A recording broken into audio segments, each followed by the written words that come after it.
For the longest time, video game companies have been trying to find effective ways to squeeze out as much money from their products as they can through the use of additional and purchasable content. DLC, in-game currencies, expansion passes, they're all very common among the industry nowadays, and in concept, they can be really beneficial for a number of reasons. As time has passed though, consumers quickly started to realize that a lot of these companies weren't exactly being, fair with DLC. This stuff can be super expensive, especially when you include the money you'd already be spending just to own the game. Don't get me wrong, there are definitely some ways to make DLC feel both worth the price and not be predatory or give players an unfair advantage, i.e. making paid content purely cosmetic. But come on, this is capitalism. Do you really think he cares about morals? It made sense to have paid content in free-to-play games, but monetizing games that were already $40 to $60 just felt scummy to a lot of people, and the way most AAA developers handle DLC nowadays really makes it clear that they prioritize profits over what the public thinks of them. But what if there was a loophole around that? What if there was a way to heavily monetize your game while avoiding public criticism for it? Well, around 12 years ago in 2011, Activision found the answer: useless little plastic toys. And so, on October 12th of 2011, Skylanders Spyro's Adventure released to the public, with a very unique, albeit expensive gimmick: sell giant, overpriced boxes filled with useless crap that is required for you to play the basic beat-em-up game using dinky little figures sold separately for $8 each, even though they essentially don't provide any new content. Of course it would work! Skylanders' main gimmick revolved around the so-called Portal of Power and these small figurine-like toys. The portal essentially acted as a sort of scanner for the figures that allowed you to use them in the games. Placing a figure on the portal would directly affect the game itself, whether that would be changing what character you play as, using special abilities, or even unlocking completely new levels. This was a pretty interesting concept, especially back then. Even though the tech behind it was so simple, it was just so unique and revolutionary that kids just couldn't look away. Plus, if you didn't care for the game itself, the figures made some pretty cool collections. Although, the way this concept was being handled was a bit off-putting. While there were quite a lot of characters and levels to unlock, the only way to get them was to buy their figures, sold separately, for $8 each. This should have set off a ton of red flags for consumers right off the bat. I mean, having to go out and buy these figures just to be able to actually unlock their content? And if you wanted to buy everything for this game, you had to shell out over $200! What? Who in their right mind would ever want to do something like this? Even if the game was an absolute masterpiece, there's no way all of this would cost that much money, right? Well, Activision knew exactly who their audience for this game was. Young kids. And no offense to any of the toddlers watching this video, but y'all's standards are way too low for video games. Kids don't care how good or how simple their games were. As long as they had funny colors and cool or cute characters running around, they'd eat that shit up with no hesitation. Trust me, I would know this because I did exactly that when this game came out. Activision was well aware of the game's potential audience, and they made damn sure to monetize the game front to back, which paid off incredibly well for them. The original Skylanders game was a critical and financial success. It was among the biggest game releases of 2011, and the game would eventually be continued with new titles like Skylanders Giants and Swap Force. However, it didn't take very long for other companies to realize just how profitable this game proved to be, and one of those companies was none other than Disney, who had quite a few tricks up their sleeve. While Disney wasn't well known in the video game market, there were a couple of Disney Pixar games that were widely praised, with one of the biggest examples being the Toy Story 3 video game developed by Avalanche Studios. This was a phenomenal game that managed to combine fun and unique gameplay with incredible creativity when interpreting the movie into a game format. Not only that, but it also had a side mode dubbed the Toy Box, a large map with a ton of minigames, secrets, and challenges that were a blast to play with. It was pretty clear that Avalanche really knew what they were doing, so they were taking responsibility for making Disney's own take on toys to life. And so, on August 18th, 2013, the world was introduced to Disney Infinity, supporting the platforms of PS3, Xbox 360, Wii, Wii U, iOS, and the 3DS. We'll get back to you. Promotions and trailers for the game heavily emphasized the idea of all of these well-known Disney and Pixar characters interacting with each other in the ultimate crossover game, as well as the Toy Box, which is basically a built-in game maker, and I'll be honest, I really like these promotions. I distinctly remember watching every single video related to the game I could find up until it was released and I finally got my hands on it. I would constantly watch the Toy Box Hero trailer over and over and over again. Just seeing the 3 starter characters, watching the giant moon at the end with the high energy music just shifting to something somber and comforting in a way, it's the kind of thing that always gives me goosebumps for whatever reason. Eventually, on August 18th of 2013, Disney Infinity would make its official debut with the starter pack containing the game, the portal, simply dubbed the Disney Infinity Base, 1 random power disc, a playset piece, and 3 character figures: Mr. Incredible from The Incredibles, Sully from Monsters University, and Captain Jack Sparrow from Pirates of the Caribbean. Huh. Well, that's a sort of disappointing lineup. For a game centered around the concept of a Disney crossover, doesn't it feel a little weird for the starting characters to come from 2 Pixar movies and Pirates of the Caribbean? Like, when you think of Disney, the first thing that comes to mind probably isn't gonna be Johnny Depp playing in a live-action movie, right? Don't get me wrong, they all deserve to be here, but not really as a pack-in for a game like this. Moving on, there's the true star of the show, the Disney Infinity Base. This is just the game's version of the Portal of Power from Skylanders, as it's the method in which you connect the figures to the game. It's not a complete one-to-one copy of the Skylanders portal though, even if it uses the same technology. Rather than just a small space for you to put all your figures in, there are 3 distinct spots where the corresponding figure types fit snugly into.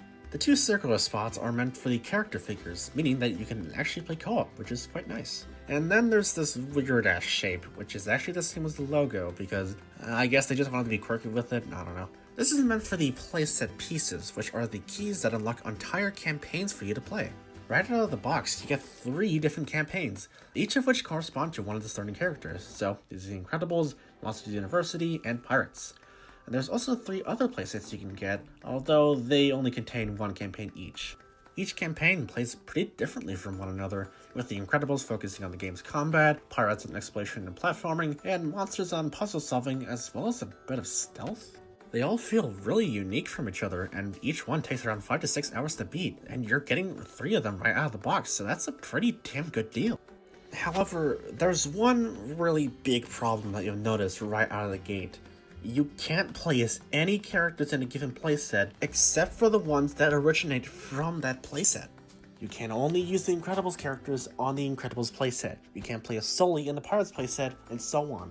This is one of the strangest restrictions I've seen in any video game, especially considering that this is supposed to be a crossover. What's the point of calling it a crossover if you're going to restrict who can appear where? Hell, there are even some characters that can't be played in any playset. They only work in the Toy Box mode, which is just ridiculous. What's worse is that if you only have the 3 characters included from the starter pack, you can't play co-op in any of the included playsets. If someone wanted to play with a friend or their kid, they'd have to buy another character and make sure they're actually compatible with the playset. And these things were not cheap at all. A single character would cost $13, and a triple character pack would cost you back $30 US.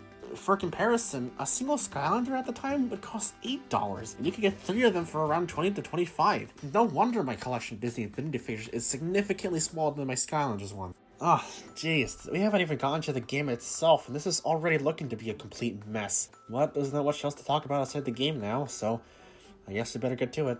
Now, I will admit that I did play this game quite a lot way back when it came out, and I actually remember really liking it. Whether that's because the game was actually well made, or I was just a dumb stupid kid with very low expectations, well, that's up for debate.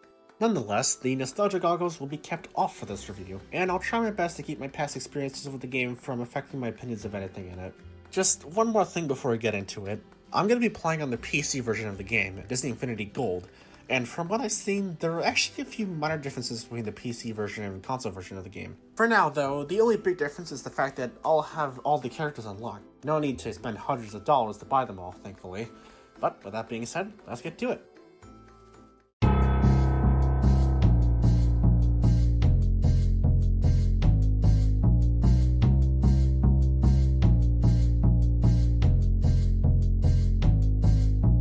Well, here we are at the menu with the 3 big options available: playsets, toy box, and the virtual base. Might as well start off with the virtual base since there's not much to talk about here. It's really just how you select your characters in the PC version of the game. On the console version of the game though, you have to place on the figures on the Disney Infinity base, but here, all you have to do is just scroll through the list and find whichever bastard you want to play as. The PC version of the game has every character unlocked, including a glow-in-the-dark Buzz Lightyear? I didn't even know this is a thing, to be honest, and if you didn't either, I don't blame you. Apparently, this particular figure is actually exclusive to the PC and iOS versions of the game, with no official physical figure ever being made. There were attempts to make one at some point, but there were complications on how exactly that would work, and it was ultimately scrapped altogether. While we're on the topic of character variations, there surprisingly weren't a whole lot of them. For the whole series, all we really got were these fancy crystal versions of select characters, and they honestly look really boring. Apart from pretty much just being a white recolor with some shine in-game, there is no difference between these figures and the normal counterparts, aside from them leveling up faster. As for the rest of these figures themselves, they look fine. They're all made to match a very simple toy-like style, which does work on some characters, and just looks weird on most. I don't know, man. Like, am I the only one who thinks these look a little off? The Toy Story characters especially look strange, which just confuses me because they looked perfectly fine in the Toy Story 3 video game. The selection of characters itself is also pretty bad. A lot of the cast consisted of characters from either widely known films or recent ones, most of which being from Pixar. That's perfectly fine, but I feel like the game was missing on a lot of classic Disney characters that everyone knew and loved. Titles like Aladdin, Mulan, Beauty and the Beast, and so much more have basically zero representation in this game, which was such a missed opportunity. Anyway, I suppose there's nothing left to do but go over the playsets or the toy box, so let's start with the playsets. Like I said before, these are basically small campaigns where you follow a basic story revolving around a Disney or Pixar movie. The rest of this video is going to consist of me going over every single playset and toy box, as well as some other important things I feel like mentioning. You better strap yourselves in though, because, well, I'm gonna have a lot to say about these. The Incredibles. Syndrome's back! Somehow, that's never really explained. He's managed to break out all of the most dangerous villains in the world, and is causing havoc all across the city in the process. This playset revolves around the game's combat, and... look, back when Skylanders was still new to the scene, a lot of people felt that the games were not a whole lot more than just button mashing until you get to the end of each level. Now Disney Infinity, and especially this playset, is quite literally just a button masher. It's insane just how little you can do here. Each character has one basic combo, a block-breaking move that's only really useful against one enemy, a ground pound, and a special ability that's unique to them. And that's it? I guess you could say that each character is better than others in certain scenarios, like how Mrs. Incredible can hit enemies from afar, or Dash can go super fast to make going from one part of the map to the next much faster, but at the end of the day, it just isn't enough to make any of them interesting or unique. You can approach every single encounter the exact same way, and it will rarely feel any different from the last apart from what enemies you had to fight. The enemies themselves are fine, I guess.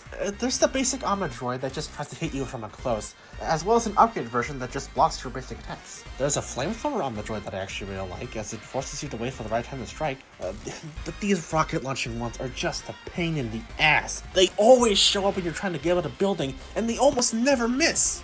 Then, there's the giant Tinky one, which just has a stupidly annoying laser fires if you get too far away from it, as well as the fact that it takes so damn long to kill, and its attacks are unblockable.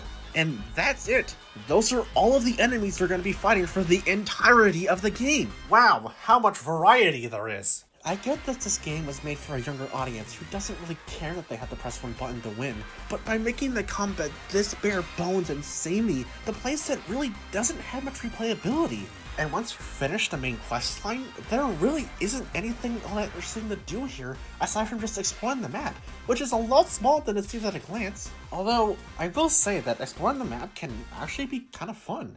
I really like when I had to find out how to get to the top of the building through the use of basic platforming and the hover pack item you get later in the playset. Of course, you can't just ignore all of that and use a helicopter, but I'm petty, let me have this. Since this is the first playset of the game, I figured it would be best if we talk about the stuff you'll be seeing in all the playsets. You know, the essentials. Starting with the challenges! Yay! Throughout each playset, you'll come across these spots that consist of short, simple objectives you have to complete, with each attempt becoming harder. These challenges can range from collecting these spear things, to beating up a certain number of enemies, to going through a predetermined path around the map. They're alright, but I do have to ask, why do some of these challenges require you to play as a certain character? I understand needing a certain pack or tool, as some of the challenges would be flat out impossible without them, but characters? It would make sense if the challenges took advantage of their unique abilities, but they rarely ever do. It just feels like a really lazy way to encourage you to buy more figures. So there's also the locked chest and the vault, which require a certain character or all of them respectively in order to open them. And again, they're nothing more than dumb encouragement for giving Disney money. But, I mean, at least you're getting stuff to use in the toy box, I guess? The toy store is another way for you to unlock some of the items from the playsets. Putting the credits you collect throughout each playset will give you access to the items in both the playset and the toy box, which we'll go over later. Some of these items will be either tools or packs, which give your character special abilities. You can have one tool or pack active at the same time, and there's no restriction on who can use which. They're available to all of the characters, with some special exceptions. In each playset, you're given the ability to customize some of the buildings and NPCs to your heart's content. This was obviously just a fragment left behind from the Toy Story 3 video game, as well as all the capsules you can find around the map that contain customization parts for the buildings and NPCs. Also, yeah, this game doesn't run very well. I don't have the most prestigious computer, but it can run TF2 at a sort of consistent FPS, so that must be something. But I found it really hard to get past 20 frames throughout my whole playthrough of this game. Just trust me though, as the games go on, it will get better. Hey, future Bat Luna here? You can probably tell it's the future me by how much better my voice sounds, but anyway, I wanted to quickly clarify just how bad this game actually runs on PC. So, when I made this comment, I had a below average built-in graphics card that I think was around 800 or something, I don't remember the specifics. But currently, I have a dual GeForce 3060 graphics card, which again isn't the most prestigious graphics card, but like, it can run games like Risk of Rain and Guilty Gear Strive at their highest settings with a consistent 60 FPS, but I still can't get to even 40 when playing this 10-year-old Toys to Life game. So yeah, the game is really badly optimized, but like I said, it will get better once we get to the sequels, so just bear with it for now. Overall, this playset is fine, I guess. The main aspect of it is really one-dimensional, and while that does make things very laid-back and casual, I really feel like there should be more to this. A game based on The Incredibles has so much potential, but like many other future playsets, this one just doesn't really take advantage of it aside from the bare minimum. Pirates of the Caribbean. Now this is a pretty interesting playset. It focuses a lot on you being the captain of and sailing your very own ship. You can customize it, buy different cannons for it, that's it. Okay, so first and foremost, I'm honestly not that big a fan of these kinds of pirate games. They're just not really the type of game for me, and safe to say, this playset is not going to change my mind. Everything here just feels so damn slow. Sailing your ship, the combat, the platforming, it never feels like anything interesting is just going on here. This playset mainly centers around going from one island to another through your very own pirate ship. When you're traveling from one island to the other, you may come across a couple of ships to fight or smaller islands to loot, but that just gets stale after the first time. You have to do a lot of waiting here, and while I get the fact that controlling a pirate ship should feel slow and methodical, when I have to wait a full minute just to dock the damn ship so I can leave, that's where I start to get a little pissy. And these dinghy sections are just the worst, man. It's so slow, and all you're doing is just going forward the entire time. Then there's the combat, which is somehow worse than The Incredibles, even though they're basically the exact same thing. Each character only has one basic string of combos and a block breaking move that I feel takes way longer to pull off than it's supposed to. One funny thing that happened during my playthrough had to do with this weird bug that replaced my sword and flintlock with the seemingly random models. I have no idea how or why this happened, but I can say it was more entertaining than the entirety of the playset. So, yeah. Ship-to-ship combat isn't that much better either. All you gotta do is just get next to the enemy, hold down the fire button, and release it to barf out a bunch of cannonballs. Rinse and repeat until you win. It's not that interesting in the slightest, and the fact that you're so slow, you have to carefully position yourself to where you hit your target, but you also have to be careful not to get hit or have to recharge your cannons again. It just bugs me, I'm sorry. You can buy different cannons that have their own special gimmicks, but why bother when the default cannons do the job perfectly fine? Seriously, there's like one mission in this playset where you have to use a different cannon, and it's not even that interesting to begin with. And what's worse is that the final boss is nothing more than sinking the exact same ships you've been fighting throughout the entire playset. Like, sure you have to press a button when the Kraken occasion shows up, but what does that even change? Does it make the fight more tense or difficult? Does it feel rewarding to finally reach the final boss and be able to take on both Davy Jones and the Kraken at the same time? No, it just makes you have to press a button every so often so you don't lose and have to start the fight all over again. I didn't even realize I won the fight until the cutscene played after I struck the last ship, and... okay. This playset is just really annoying, man. It has so much potential of being essentially a pirate sim, but it's just too damn slow and samey for me to be interested. All I'm saying is, if you want to play a pirate sim that's actually fun, then just go play Sea of Thieves.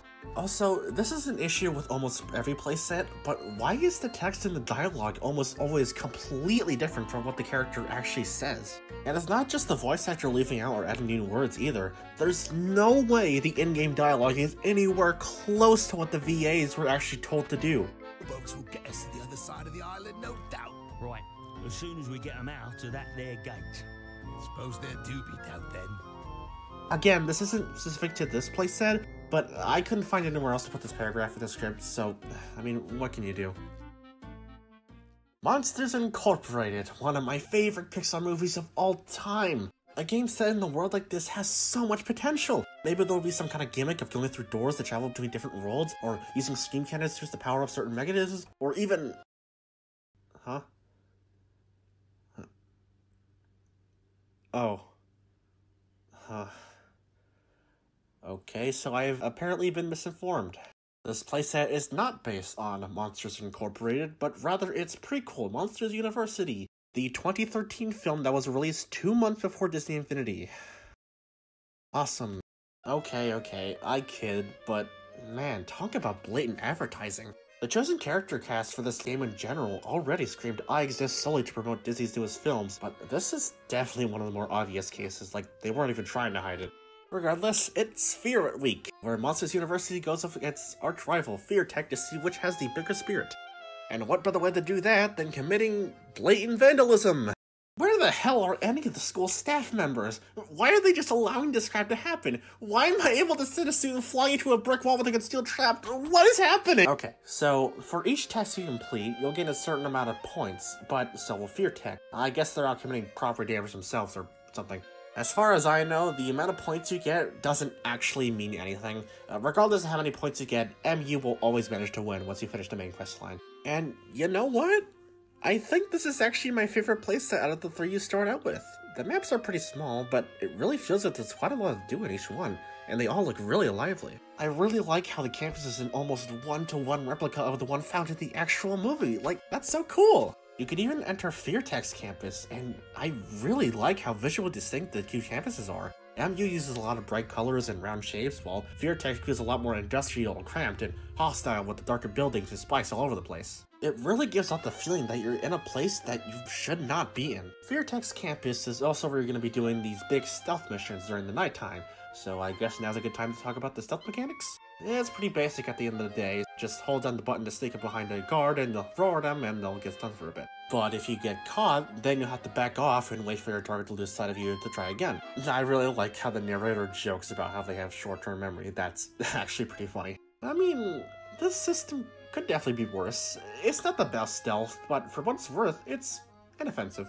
I will say though, it's pretty damn satisfying to land a scare on the Fear Tech students with the way they exaggeratingly get startled and run away or just completely pass out on the ground. It's great. If you mess up though, it can be a bit annoying to try to reset your target. If you're out in the open, you have to walk a really long way to even get the chance to attack again, which makes what's already really slow feel even slower. Now, if you're on a nighttime mission, it actually feels kind of stressful when you get caught. The tense music and the red tint that appears on your screen with the alarms blaring in the background, I'd be lying if I said it didn't make me anxious when I was spotted. If you're playing as Randall, however, then you'll never have to worry about that. See, he can just cheat the system since he can go invisible while sneaking, and you're never ever going to get caught, even if you're face to face with a guard. It's especially weird that the faster you move while sneaking, the more visible Randall becomes, which I guess is developers trying to hint that you, in fact, should not try to sneak directly in front of a guard. But it doesn't matter to the AI how fast you're walking, they're never going to spot you. Apart from that though, these missions are honestly kind of fun. They're pretty basic, you know, just throwing firecrackers at these dorms to... Okay, seriously, where the hell is the school staff? Why do we need to throw live firecrackers in buildings? Do you have any idea how dangerous that is? Why are our children being encouraged to commit these crimes in video games? Why? The main questline itself is fun. It mainly consists of coming up with ways to prank fear tech and get spirit points for it, ranging from setting up disguised traps that send them flying, shooting toilet paper at trees and statues, and rescuing someone after they got kidnapped and tied to the top of a clock tower? Okay, what the fuck? Aside from that, there's quite a lot to do here. You can ride these dinky little bikes and do cool tricks off of them. I don't know why, but I always lose my shit when I crash. There's something so funny about the way they just go flying off by hitting so low as a pebble for going completely limp. Along with that, there's also a paintball arena, which is a pretty basic but enjoyable combat ring where you go up against a bunch of fear tech students and try to get a high score. Plus, there's a bunch of collectibles in each area, including the dorms, which are really only here for you to use the customization parts you get for the buildings. But the fact that it's here is nice.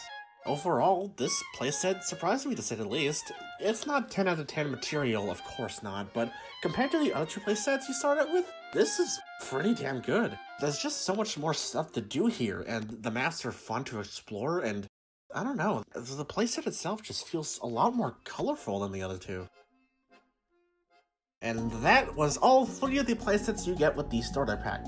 A painfully basic button masher, a pirate game that's way too slow, and a surprisingly fun but basic platformer stealth mix. Oh jeez.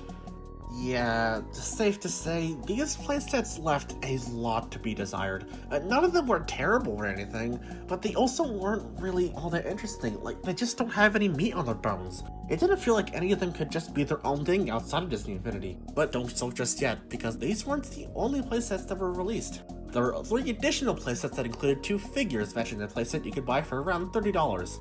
Were any of them worth the price? Well, there's only one way to find out. Cars! Okay, this one is weird. Instead of acting the same way as any other character, the ones in Cars all act as, you know, cars. Oh, that's why it's called that! So you can do all the stuff you can normally do while in a car, like drifting, mid-air tricks, and boosting. So it's like you're just any other character driving a car, but you're the actual car, and... Okay, this is just getting confusing. Since we're here, I might as well touch on the driving mechanics for the game. It's fine. The driving and drifting feels good, but I often had a lot of trouble making small, precise turns. It was always a pain trying to align myself so I could destroy a small barrier or make a precise jump. And if you missed your target, which happened a lot mind you, you had to awkwardly reposition yourself so you can try again. There's also the drifting and mid-air tricks. Both are nothing special. Drifting is just as simple as holding out a button and turning a certain direction, although you would turn incredibly slowly if you're going towards the opposite direction of you're drifting. It almost reminds me of snaking in Mario Kart. Mid-air tricks are also pretty simple. Just flick the right stick in a certain direction and you'll do a trick. If you hit the ground while doing a trick, you'll tend to flip over, which gets really annoying when you mess up by just a split second. You almost always go flying off if you mess up, and if you do, you'll have to wait for the game to reset you so you can finally get back to the race, and it just feels really cumbersome in general. The main reason you want to drift and do air tricks though is because of the boost fuel you get while doing it. When you fill up the gauge, just flick the right stick forward to get a huge boost of speed. I like this mechanic. It's pretty simple, but it feels pretty satisfying to activate. You're gonna have to use all of these mechanics religiously if you want to win the races, which are the main focus of the playset, and are honestly where it shines the most. You don't have to really worry about hitting precise angles and whatnot, and it feels great to perfect precise turns. The racing itself is pretty basic though. There aren't any items you can get, and the only real difference between each race is the track itself, which makes me ask, why is there no minimap? I'd constantly find myself looking behind me just wondering how far away I was from the other races, and while the tracks aren't really that complicated, I feel like even a simple tracker that shows where each racer is would really make things easier. The final race is a combination of all of the other tracks you raced on, and I just have to ask, why the hell do you have to do 5 laps? The track itself is already the longest in the playset, so having to go around it 5 times makes it really overstay its welcome. It takes around 8 full minutes just to finish the whole damn race. Other than the races though, there really isn't that much to do in this playset, unless you count being able to tow cars behind you. Wow, this playset is finally worth $35! While the driving mechanics are fun and satisfying, they're also pretty bare bones, and consequently, so is the playset itself. It's based entirely around those mechanics. Although, I don't really think there's much you could have done to make it any more interesting because, need I remind you, they are cars. For what it's worth, this playset isn't bad, but compared to everything else in the game, it might as well have just been born to die as something that just cannot stand up for itself. The Lone Ranger. What? If nothing else, this is the worst case of blatant marketing. The original movie released around 2 months before Disney Infinity did, and yeah, that was the case for Monsters University, but at least that movie was based off a well-known title that came out years earlier. I didn't even know this movie existed before I originally got to Disney Infinity, and honestly, I wouldn't be surprised if this is the same case for even a lot of adults who were in the Disney at the time. Anyway, the playset itself is fun, if not a bit cumbersome. First off, the gameplay is really different from the others. The combat focuses entirely on ranged attacks, and to be honest, it's not that bad. The two characters, the Lone Ranger and Tonto, have slightly different ways of attacking. The Lone Ranger uses his 6-shooter that he can fire super fast at the cost of having to reload when he runs out of shots, while Tonto throws a tomahawk that's not as fast, but you overall won't spend as much downtime waiting to fire again. Both characters' attacks can ricochet from pretty much anything you can hit. Objects, props, even enemies. This makes it not only a breeze to take out several enemies at once, but also really damn satisfying. In the end, I don't think either character is better than the other. It's more so just a case of whether you prefer constant, reliable damage or the ability to just unload everything you have at once. Also, I really like the small touch where some of the dialogue actually changes depending on what character you're playing. It doesn't happen too often, but it is a nice little detail that definitely comes from the fact that there are only 2 characters playable in this entire playset. Yeah, you can really tell that the devs were starting to scrape the bottom of the barrel with this one. Outside of the characters, the main gimmick of this playset involves a train that automatically travels all around the map. Every so often, you have to supply the train with certain resources to transport from one town to the other. The process is pretty simple. You just add the corresponding resource car, shoot at the building that supplies the resource, then just wait for the train to both get the resource and drop it off. It's an interesting concept, if not a bit repetitive. I really hate how fast it goes. It's not too slow, it doesn't take that long for the train to reach every location, but it feels just slow enough to the point that you don't even want to bother using it unless you absolutely have to. Hell, it's not even an effective way to move around the map. You're better off just going by horseback. Speaking of the map, it's actually really big, especially compared to all the other playsets.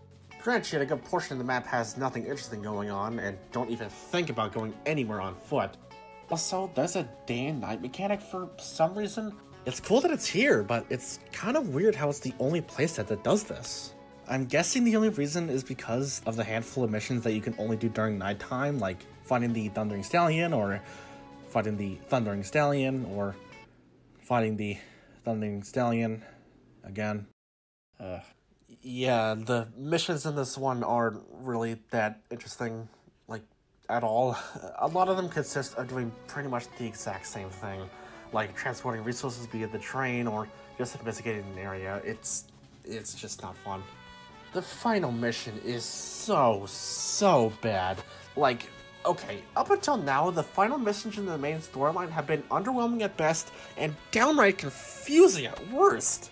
The Incredibles had a cute little puzzle that was short, but at least it was kind of unique.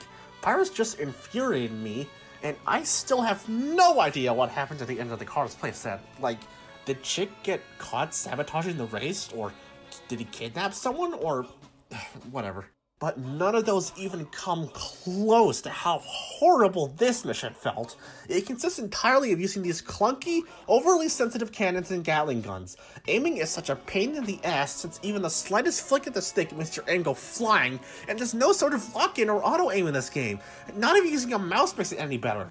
Overall, this playset has some pretty interesting ideas that also have some really big inherited flaws. The train gimmick, while unique, is inevitably going to make things feel pretty slow, and I really like the way the combat was handled, but after a while, pressing a single button over and over with basically 0 different results is just gonna get boring eventually. Toy Story in Space.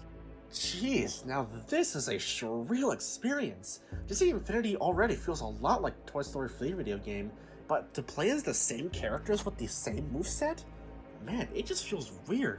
Playing as Buzz feels nearly one-to-one with how the movie game's version of him played. Like, the characters even have the Pixar ball they throw, and the shoulder charge, and the ground pound, and...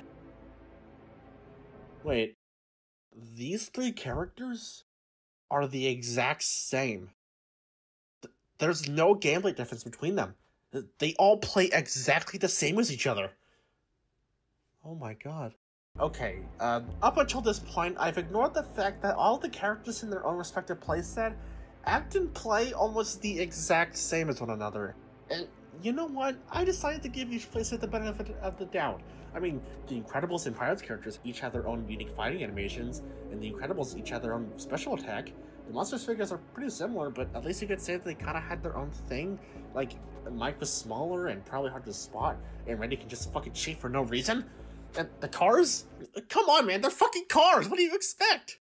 But the Toy Story characters are literally the exact same. There's no gameplay difference between the three. There's no reason why you want to play Woody over Jessie aside from just liking Woody as a character more. Why the hell would anyone ever want to buy these figures when there's no difference between them?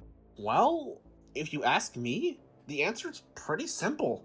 These are well-known Disney and Pixar characters beloved by millions of fans, most of which being young children. Like, do you really think any kid would want to play as Mrs. Incredible because she's the best character in the game?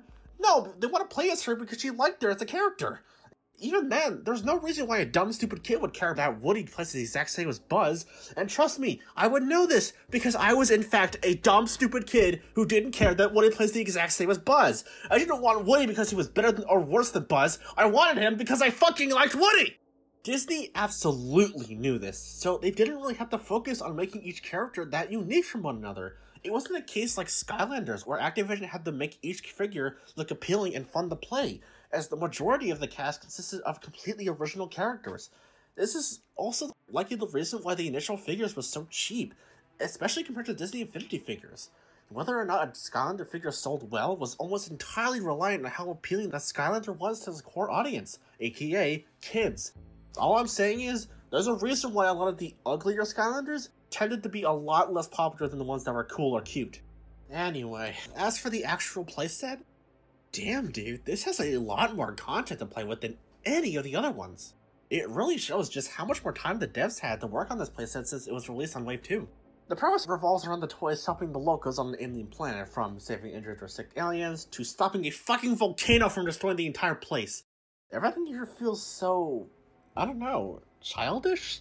Like, it's being told from a young kid who's coming up with crazy-ass ideas on the spot, which is definitely fitting for the Toy Story playset. I really like the main quest line too. It's sort of split into two lines, one where you have to stop this volcano from destroying the planet, and another where you have to blast through a bunch of shooting courses. When you head out to stop the volcano, you're introduced to the Grow and Shrink Goo, which is pretty simple, but honestly kind of cool to mess around with.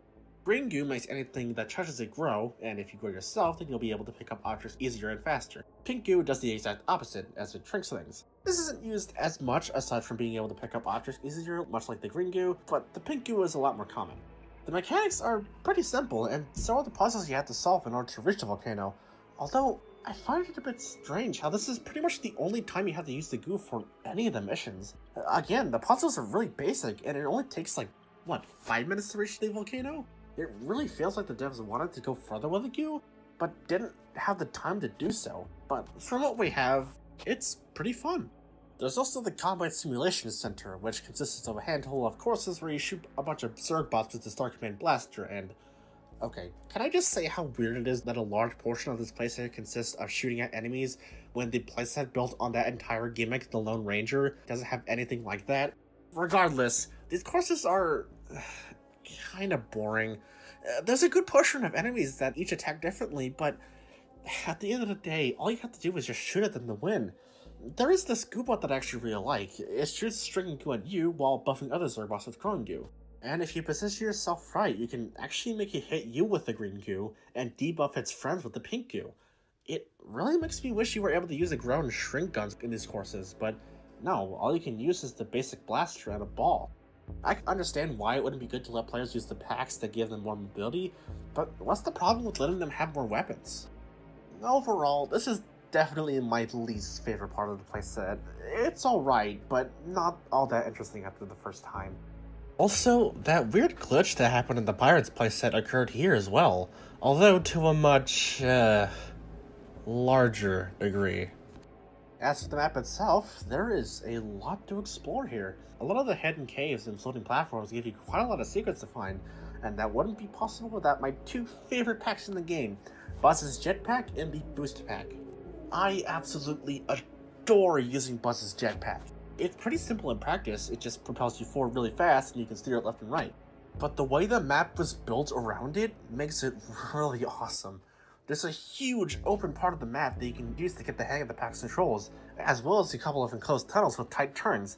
And I'm telling you, man, nothing feels better in this game than perfectly maneuvering through the map with this thing without hitting any walls. It is by far my favorite part of the playset. The Boost Pack is a lot slower and more limited than the Jetpack, but it's still pretty fun to use. It launches you up in the air a surprisingly high distance before slowly falling to the ground, so it's perfect for not only getting up to higher platforms, but also hitting the mark with a slow descent. One thing I really like is how you can actually launch upwards with the Boost Pack, and then switch to the Jetpack and just fly off. It's not that useful very often, but it's definitely a blast to play around with. As for the side missions, there's a pretty wide variety of them. Right off the bat, you'll notice that there are way more missions you can do than any other playset, which can range from changing an alien's clothes to specific items, like making them look like Rex or Woody, to finding and rescuing an alien that's injured or lost, to collecting spores from these little weird plant things. All of these rounds sound pretty basic, and yeah, they are, but the addition of the tools and packs you have access to make them really damn fun. Flying from one part of the map to the other to save a stranded alien and bring them back to their friends is always such a pleasant experience. There's also these alien eggs you can find around the map. If you bring them to the hatchery building, you can reveal whatever weird creature comes from the egg. As far as I know, there are a lot of these to find, although I really wish there was a way to tell how many there are left in the map, especially since you can't find them via the mission pointer like other collectibles. You either have to find them yourself or just look up a walkthrough. You know, if you're a nerd! Every time I started out this playset, it amazes me just how big of a step up it is compared to all the others. Almost everything this playset does, it does best out of all of them. The platforming feels great, the main and side missions are fun, and the writing is honestly really funny. Some of the jokes honestly made me laugh out loud whenever I heard them. This is absolutely my favorite playset, and if you had to choose one of the 6, I'd say go for this one. One last thing I want to note, but why is it that almost every promotional screenshot and video shows Buzz with his helmet on, even though in-game it's never there? It's always confused and annoyed me to hell and back. And with that, we've covered all of the 6 playsets, and if I'll be honest, they are very disappointing. Toy Story playset was great, don't get me wrong, but all of the others felt, I don't know, unfinished? It really feels like the devs wanted to add more to each one, but were forced to release them as they were due to time constraints, which makes them all feel incredibly underwhelming. They're all fun experiences, and I wouldn't say any of them are flat out unplayable, but man, you're really not getting a lot of content in the long run. But we have just one last thing to cover. The true star of the show, the biggest reason why you'd want to buy this game in the first place, the toy box. This was the main focal point of the game based on the advertising prior to its release, and yeah, it definitely deserved to be. The toy box is essentially a built-in game maker where you can do pretty much anything here. Starting from the main menu, you can either create a completely blank toy box or start out with a pre-made one, which you can get from the giant vaults found with each playset that I mentioned earlier. There's quite a lot of toys to work with, from simple building blocks to shaped terrain, to even well-known set pieces from Disney franchises. Place them into the world, you just have to select the toy you want, move it around, rotate it, and raise it up and down, then press the button, and boom, you just played God! Or at least, that's how you do it in the console versions of the game. The PC version has a different and way more annoying method. You have to click the toy you want to place, drag the toy with your mouse, then click on the check mark to actually place it onto the world. If you want to rotate or raise the toy, you have to click the buttons on the screen to do it. This is a really convoluted and slow way to do it, and I'm pretty sure it's built off the iOS version of the game, where the controls would make perfect sense here. Nonetheless, your main method of making minigames will be through the use of the creativity toys, which basically tell other toys what to do when they're activated, like when a button is pushed or an enemy dies. It's a very simple system that's really just a bunch of if-then statements. In spite of its simplicity, there's a lot you can do with these toys, and there are loads of tutorials online that go over how each one works and how to properly use them to make a game. It's honestly impressive how people have managed to use such a basic system and make some incredibly well-made creations. If you want to make a basic platformer or a pinball game, you certainly can with just a handful of creativity toys. and even if you don't fully understand how each one works. But if you want to make something big, you're gonna have to put in quite a lot of time to learn the ins and outs of each creativity toy. You can also get quite a lot of toys from each playset, from enemies to buildings, even to all the tools and packs you unlocked. Almost everything you buy from the playset's toy stores will be unlocked in the toy box, so that gives you one reason to play through them, I guess. Not only that, but all of the characters can be played here. You don't have to worry about the dumb restrictions that came from each of the playsets, which is great. Heck, there are even a handful of characters that only work in the toy box, and I'm gonna be honest, I don't really understand this. Like, what's the point of playing a specific character in the toy box if they're essentially the exact same? Sure, some characters may be better at combat, but you can just use one of the many tools and packs to make it easier to fight. And the toy box only characters themselves are pretty much the exact same as all the others we've already seen. Like I said before, the only reason anyone would ever want these figures is because they just like that character, completely ignoring the fact that they're practically the same damn thing they've done before. Speaking of figures and more physical crap, there's also these special power discs you can use in the toy box. You'd only get ones from the starter pack, and to get more you have to buy... blind bags. Yes, for just $5 each, you can get 2 of these power discs with absolutely zero way of telling which one you'll be getting specifically. Jeez, dude, seriously? $5 for the small chance to get a disc that you actually want? And they're blind bags, so you're inevitably gonna end up with duplicates. What the hell are you even supposed to do with duplicates? Eat them?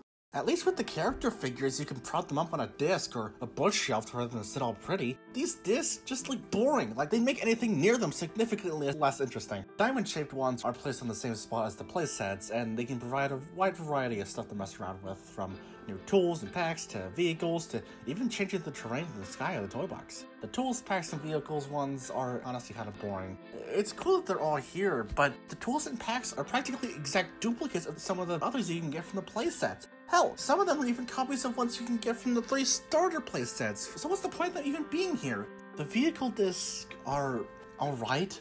All of the vehicles are already carbon copies of one another anyway, and each of the ones you can get from the disc have your own music to play when you use them, so that's neat at least. So yeah, the only discs that are really worth it at the end of the day are the ones that change the terrain and sky. I really don't like how you have to place them on the base every time you want to use them. Like, what's the problem with saving them in the list of terrain or skies you can change once you place them down? I guess it's to prevent people from sharing these, so if they want to always have easy access to them, they need to get their own copy, but that just sounds scummy, man. Like, you're gonna intentionally make it slightly more annoying and difficult to let players use these freely, and at the same time, the only way they can buy these is from a fucking blind bag? That's fucked up! And then there's the circular power discs, which are just embarrassing. All they do is provide an extremely minor buff to your character, like dealing slightly more damage every so often, or gaining a small shield that takes damage. Jeez, this stuff sounds intense! These are just boring, man. The game is already stupid easy, so why would you ever need any of these dumb buffs? You really are not gonna get your money's worth for these things. If you would gain 4 or 5 from each blind bag, or they just showed what power disc you'd be getting, they'd be a lot more interesting and worth the price. I think Disney was trying to make these feel a lot like some sort of collecting thing. You know, like baseball or Pokemon cards, and that you want to collect them all with the added benefit of them actually being useful in a game. Heck, some of the discs were treated as more rare and valuable with others, with the rare ones having a colored edge instead of the basic white the common ones had. The problem with this idea is that these just aren't interesting to look at. With something like Pokemon cards, each one had a fun piece of artwork for you to stare at, and you can use them to play a game that didn't require you to first spend $75 on.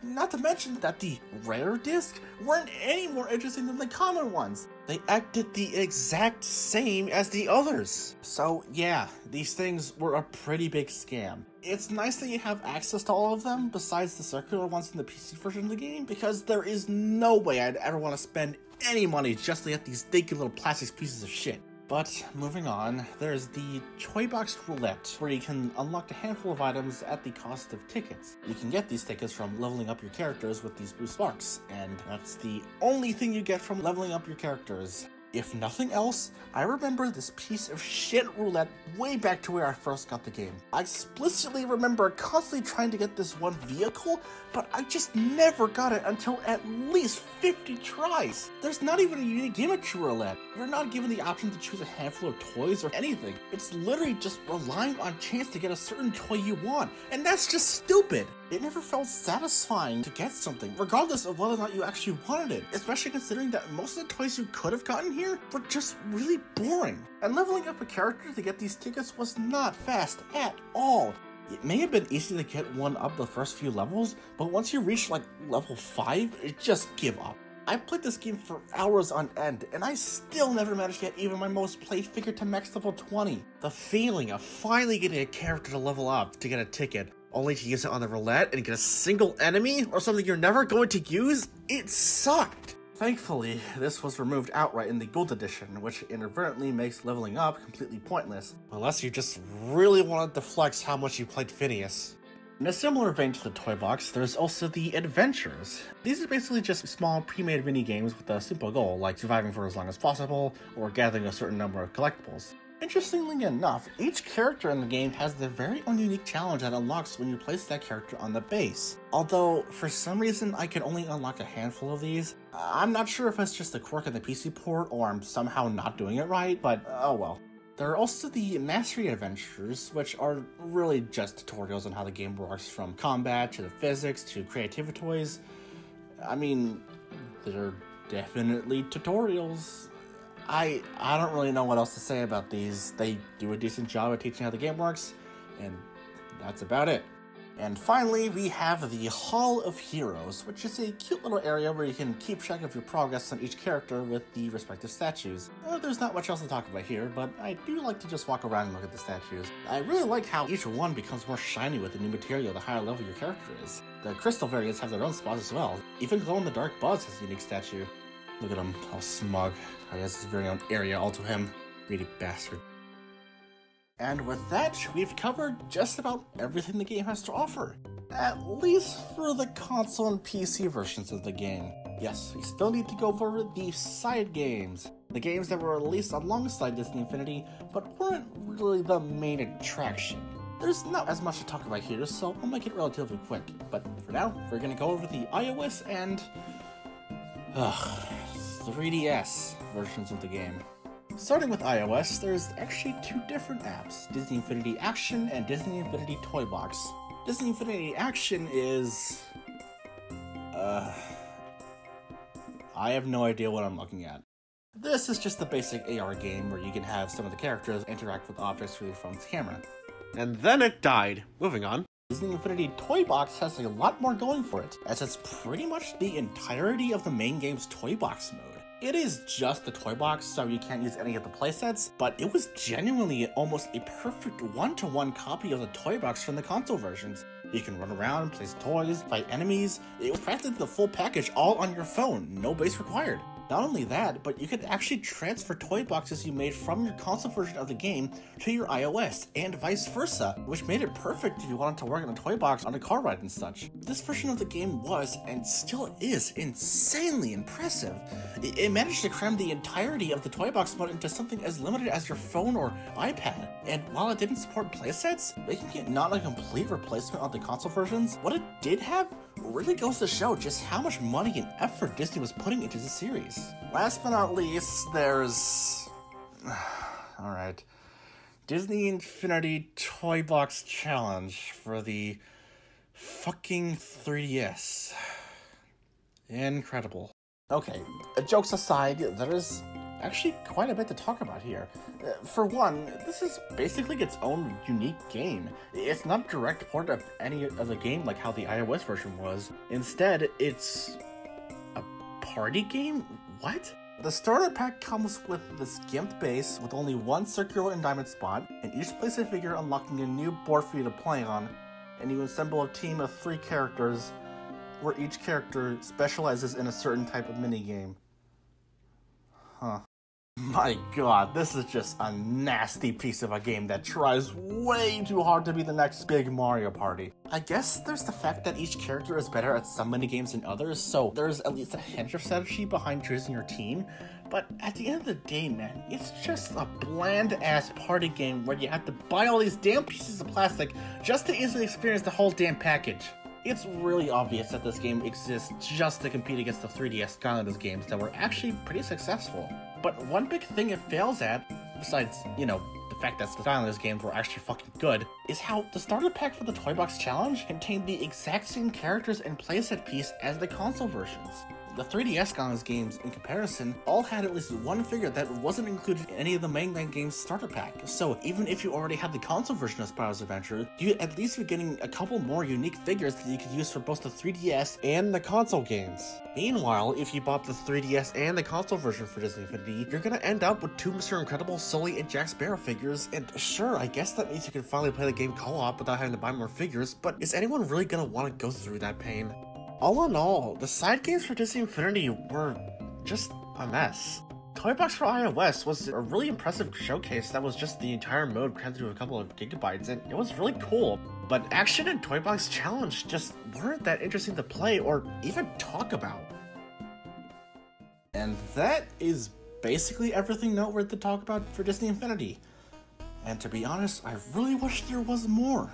Like I said earlier, none of the playsets really felt all that engaging. Aside from Toy Story and Space, these were all really generic, tedious 3 to 4 hours adventures that provided some alright fun at best. At worst, they'd really make you consider why you spent $35 on them. Seriously, for a price like that, you'd expect the playsets to feel really unique and engaging with tons of stuff to do and areas to explore, but none of them really felt like that. It's even worse considering you have to spend even more money on the starter pack just to be able to use these playsets, and that's already over $100 spent if you get even one more playset. If these playsets cost $15 or even $25, then it wouldn't be as bad, but $35? That's a really steep price for something that's barely even worth half of a AAA game. Until the PC version was updated to have all the playsets, you had to spend a ton of money just to play all of these campaigns that, again, aren't even that good. Why not use all that money to buy several big upcoming games that had far more value than all the playsets and the toy box combined? I mean, you seriously can't expect profit with the quality of these figures, so why even bother releasing them? Oh my god. Disney Infinity was a huge commercial and critical success. IGN gave it an 8.7 out of 10. That's 2.3 away from The Last of Us. The franchise in total managed to sell over 3 million copies in just a few months alone, marking it as one of the top 10 best-selling games of 2013. It even managed to come pretty close to Skylanders Swap Forces sales. And after everything I said about the game and how decent at best it was, you all might be wondering how the hell the game managed to sell so well. Well, it's important to keep in mind that the target audience for this game were very young kids who, like I said, didn't really care how good the game was. Much like the reason for Skylanders' success, kids are objectively far easier to please than adults. So it didn't matter that Disney Infinity was painfully simple and half-baked, children would just eat anything up. The fact that the game took advantage of the love for some of the most well-known Disney Pixar characters was just a bonus. Regardless, Disney Infinity's success was more than enough proof that the toys-to-life genre had a lot of potential for Disney to make money off of. Not only that, but there were quite a lot of big issues that critics had regarding the game, so it only made sense for Disney to take advantage of the high demand. And so, on April 8th, 2014, less than a full year after the first game release, Disney announced their next game in the franchise, Disney Infinity 2.0. Oh man.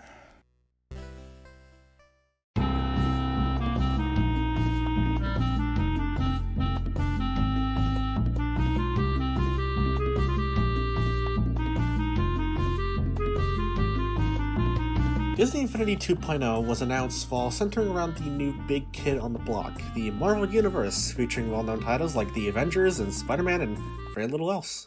And, okay, I understand that Marvel was and still is a huge part of Disney, and it's genuinely pretty cool that some of the most popular franchises at the time were going to be represented in the new Disney Infinity game. But at the same time, just what the hell were they thinking? Disney Infinity 2.0 wasn't just including Marvel playsets and characters, they were the whole star of the show. And the majority of the characters originated from Marvel, and we only got a handful of characters outside of that. But the absolute worst part is that all of the playsets here were based on Marvel franchises. None of them were about Disney or even Pixar movies, which I find really caused a large number of the audience to be detracted from the game, even young kids who didn't grow up with Marvel, myself included. The game was released in September of 2014, just over a year after 1.0 came out. The new starter pack included 3 characters, Iron Man, Thor, and Black Widow, as well as the Avengers playset and the Disney Infinity base, and these toy box game discs, all for around $75 US. Jeez, that's a really big downgrade. Only 1 playset included compared to the 3 you get in 1.0? Well, at the time, I wouldn't necessarily say this was a bad deal, at least theoretically. The playsets in 2.0 were made to be a lot bigger and have a much longer playtime compared to the original game playsets. In reality though, you'd be spending the same amount of money for the same amount of stuff, except for only 1 playset instead of 3, with the added benefit of built-in co-op. But hey, if you didn't want to mingle with Marvel, you could instead go for the Disney Original Starter Pack, which contained Stitch from the Lilo and Stitch, Merida from the Brave, the base, and 2 other toy box game discs. This starter pack didn't include any playset and had 1 less character, so if you wanted the cheaper option or you only cared about the toy box, this was your best option. This was the starter pack I got, as I wasn't all that interested in any of the playsets, although I did eventually end up buying the Avengers playset pack sold separately. It is great that you aren't forced to buy the Marvel starter pack in order to access the characters in playset. Stitch, Merida, and all the toy box games were sold separately as well, so you didn't need to worry about completely losing out on the figures if you bought only one of the starter packs. Last but probably not least, there's the PlayStation Vita starter pack, which had just 1 character, Black Suit Spiderman, who was actually one of the very few characters in 2.0 not included in the console games, including Sam Flynn and Quora from Tron. Rather than the Avengers playset, the starter pack included the Spiderman playset, as well as the toy box game discs. I always found it interesting how Disney opted to make a new starter pack exclusively for the PS Vita. Maybe Sony was just really desperate for people to buy more of them, I don't know. There were a couple of other additional versions of the starter pack, such as a premium value pack that I couldn't for the life of me find anything about aside from a mention in the game's wiki page, as well as the collector's edition, which could get you a couple of figures, a poster, and this cool little stand to showcase your favorite figures, all for the low price of $175! But those aren't as interesting or important overall. But my god, dude, $175? Starting up the game, we're introduced to the brand new snazzy looking main menu, and man, it's such an improvement over 1.0. I mean, yeah, that one did the job, but if it was edible, it'd probably taste like stale saltine crackers. I really like how the background has a bunch of scrolling images with the characters in them. It feels like looking at a long comic strip, which is stealthy fitting. Virtual base is pretty much the exact same here, but it does have a few nice quality of life improvements. You can filter which characters show up based on whether from Marvel or Disney, and you can actually use circular power discs now. While we're here, we may as well talk about the game's newcomers. The majority of the cast obviously consists of Marvel superheroes, and I really like the selection here. There's a decent range from well-known classics like Iron Man, Captain America, Spider-Man, and the Hulk, but we also have some less popular picks like Iron Fist, Falcon, and even the squad from the Guardians of the Galaxy movie, which was coming out the same year this game did. And yeah, this is obviously just a way to promote the upcoming movie, but hey, the franchise was just starting, and it's pretty cool that the entire main cast was included, as well as the villain, and Yondu. Fantastic. And honestly, in-game, they are all huge improvements from the first game. Each new character has their own set of unique attacks, from a basic combo, to hold the attack button, which is usually a move that's only for breaking an enemy's guard, a special move that can vary from different movement options to a wrench attack, and what's basically a screen-clearing super move that requires you to first fill up this purple meter here to use it. For the most part, these characters feel fantastic to play as. Their animations are so much more lively here. The voice lines are full of character, and their set of moves make the combat feel great. I don't know why, but I always really liked Hulk and Venom's running animations. There's just something about how each step they take is so slow and exaggerative. It's just so good. As expected, pretty much all of the Disney characters here have a ton of life in each of their animations. I really like Stitch, who manages to have that perfect balance between cute little guy and chaotic monster. Baymax is absolutely my favorite newcomer in 2.0. I love the super dramatic poses he makes after each attack, and it'll never not be funny to hear him talk about how fighting is bad for your health while beating the shit out of enemies. It's so good. Of course, there are going to be some letdowns like Loki, Rocket Raccoon, Maleficent, but overall, the game feels a lot better to play just because of the newcomers. If you play the game with only the original 1.0 characters, it's not going to feel anywhere near as good as if you play with the 2.0 ones. The new figures here look really damn good too. They feel a lot more clean and lively than the 1.0 figures, although the painting can be a bit rough.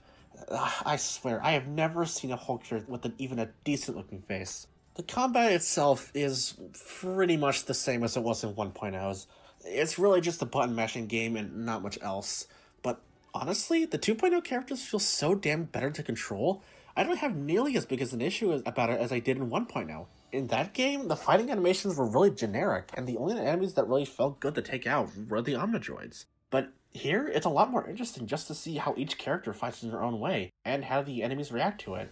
Like I said though, the combat is ultimately still just a basic button masher, but the addition of the new skill tree system has a lot more potential to it.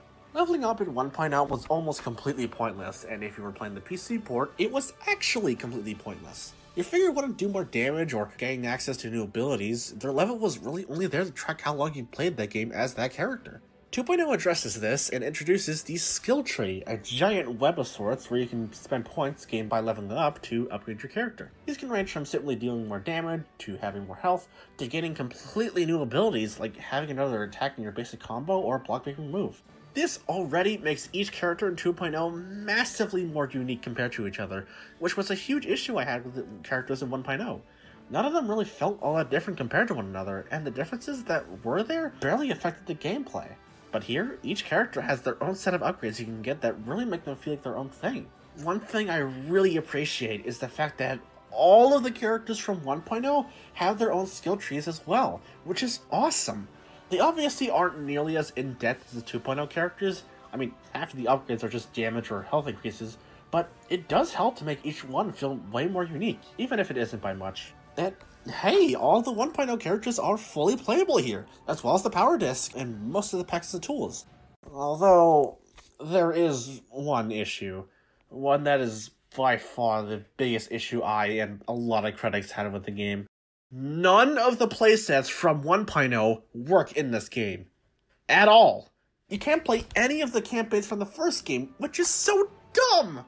If you wanted to use these playsets aside from unlocking a handful of toys for 2.0, you had to go out and buy the first game. And I guess you could have used the base you got from 2.0 starter pack, but that game released in the newer generation of consoles, and the bases they had weren't compatible with most of the pre-gen ones, which 1.0 was entirely stuck on. I genuinely have no clue why this decision was made, especially considering that this game was titled Disney Infinity 2.0, implying that it was just a replacement of 1.0 with new content and improvements. But no, with this change, 2.0 might as well be a completely different game with arguably less content than the first one. It doesn't help that there's no way to transfer any of your toy boxes from 1.0 to 2.0, which is the one thing you would absolutely want to transfer over. Instead, if you want to use the toy box from 1.0, you either have to rebuild it from scratch in 2.0, or stay on 1.0 without all the new characters, toys, and quality of life changes. This is exactly the reason why I just didn't use the toy box that much while playing 1.0 for this video. I mean, what was the point if I could just boot up one of the later games? I understand that 2.0 did remove a couple of toys for mechanics, but I feel like it wouldn't be that hard to fix it, right? It's even more confusing with the Steam version of the game. Out of all platforms, I feel like that would be the easiest one to implement transferable content. Speaking of which, why don't any of your levels from 1.0 carry over to 2.0? Sure, it works on the console versions, but that's only because the character's level is saved directly to the figure itself. I don't know, man. The fact that you had to get both 1.0 and 2.0 just to use all the playsets feels like such an unnecessary annoyance. It makes the original game feel worth a lot less than it did before 2.0 came out, and it already wasn't worth that much to begin with. But whatever, maybe the playsets we have in this game are so good there's no reason to play any of the 1.0 playsets ever again, and we can just throw them all out. Well, is that the case? The Avengers! First and foremost, I feel that that's important to state that I'm honestly that big of a Marvel girl. I didn't grow up with any of the franchise as a kid, and I'm just not in superhero stuff in general. maybe this isn't important, but I feel like my opinions on the 1.0 playsets, most of which were based on movies I watched and had fun memories of, were slightly affected because of my past experience and love for the movies. So do forgive me if I sound a little more strict towards these playsets for that reason. You know, aside from the fact that there's only 3 of them in the game, and none of the playsets from the prequel work here! Starting off with the Avengers, we're shown a fairly basic but nice story. Loki's managed to start a never-ending winter storm in New York, and it's up to the Avengers to do what they usually do best, cause more damage to the city than good. The playset starts off on a pretty small map to get us used to the game controls and mechanics, and like I said earlier, the characters here feel a hell of a lot more fluid and interesting to play. Once we're done with the quick tutorial, we're introduced to the main map of the playset, and jeez, this place is huge! Don't get me wrong, there was a lot to explore in the places from 1.0, but they all pale in comparison to just how much you'd be able to explore. If you're worried about how long it takes to get from one place to another, then don't worry, because the game gives you a couple of ways to get around quickly. For one, some of the characters have the ability to fly completely. While there was a hint of it through some of the packs from 1.0, there were some pretty big limits. Buzz's jetpack couldn't go higher or lower normally, and the Crow wing pack was pretty slow. But now, you can soar through the skies with ease. Some people may say that this is overpowered and exploring the world is really boring since you can solve pretty much every problem by flying over or into it. Me? I'm fine with it. Is it a great tool? Oh, absolutely. But I think it's ultimately better to give players the option to use it. If you think that makes the game boring, then just, don't use it. There are loads of vehicles you have access to that make it fast, and arguably more fun to move around. Honestly though, I find it a lot more interesting to come up with ways to get to out-of-reach areas without resorting to flying. Whether it's by finding a jump pad that boosts you to the top of the building, or jumping from one building to another, it's a lot more fun than just flying up, even if it's objectively less practical. Moving on from that, there are also these weird box collectible things that can only be gathered by a character that meets the assigned trait of the collectible. For instance, only characters that can fly can collect these flying boxes, and same thing goes for abilities like long jumps and super strength. They're pretty fun to collect, although it just feels like a really boring way to force you to buy more figures if you want to complete the playset. I really wish collecting them was more interesting though. The flying and long jump collectibles are fine since you actually have to use those abilities to get to them, but the rest are just kind of left in random places around the map. It would have made these things feel a lot more worthwhile to collect if you had to use the ability to get to them, much like the flying ones. There are also these crossover coins that allow you to play characters outside of the Avengers playset, like Rocket Raccoon and Nova. This is a great idea, as it breaks the weird barrier 1.0 had about who could be used in what playsets. But now you can just play as any character as long as they're from Marvel. Just the one small, tiny problem. Remember how I use Rocket Raccoon and Nova as examples for this? Well, I actually lied because these are the only 2 characters that even have crossover coin in this playset. What? Why the hell are you going to allow foreign characters to be used in other playsets, but only include 2 out of the huge roster? Some of these characters are ones that most people wouldn't even have, unlike the ones that are included in the playset packs. If you're gonna make it so only the Avengers characters work in the Avengers playset by default, then fine. But at least give all of the other Marvel characters a chance to be played in it as well. It sort of made sense why you couldn't use an Incredibles character in the Toy Story playset, but all of these franchises, the Avengers, Spiderman, Guardians, they're all in the same damn universe, so how does it make sense to bar each one into a single playset, maybe even 2 if they're lucky? Again, it's great that you're able to use foreign characters here, but why not go all out with it? Having only 2 characters able to be used in playsets just makes this mechanic feel unfinished.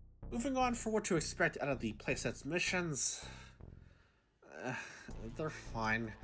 They all really boil down to just finding the same 5 or so enemies to get something done, whether it's to escort a bus full of civilians to one part of the map to the other, or reaching a brand new character or boss to fight. And I mean, that's fine for the most part. Combat is the focal point of the playset after all, so it wouldn't make sense for most of the missions to be based on platforming or whatever. But like I said, the fighting in this game just isn't that interesting. And it's definitely not interesting enough to be the center of around 4 hours of content.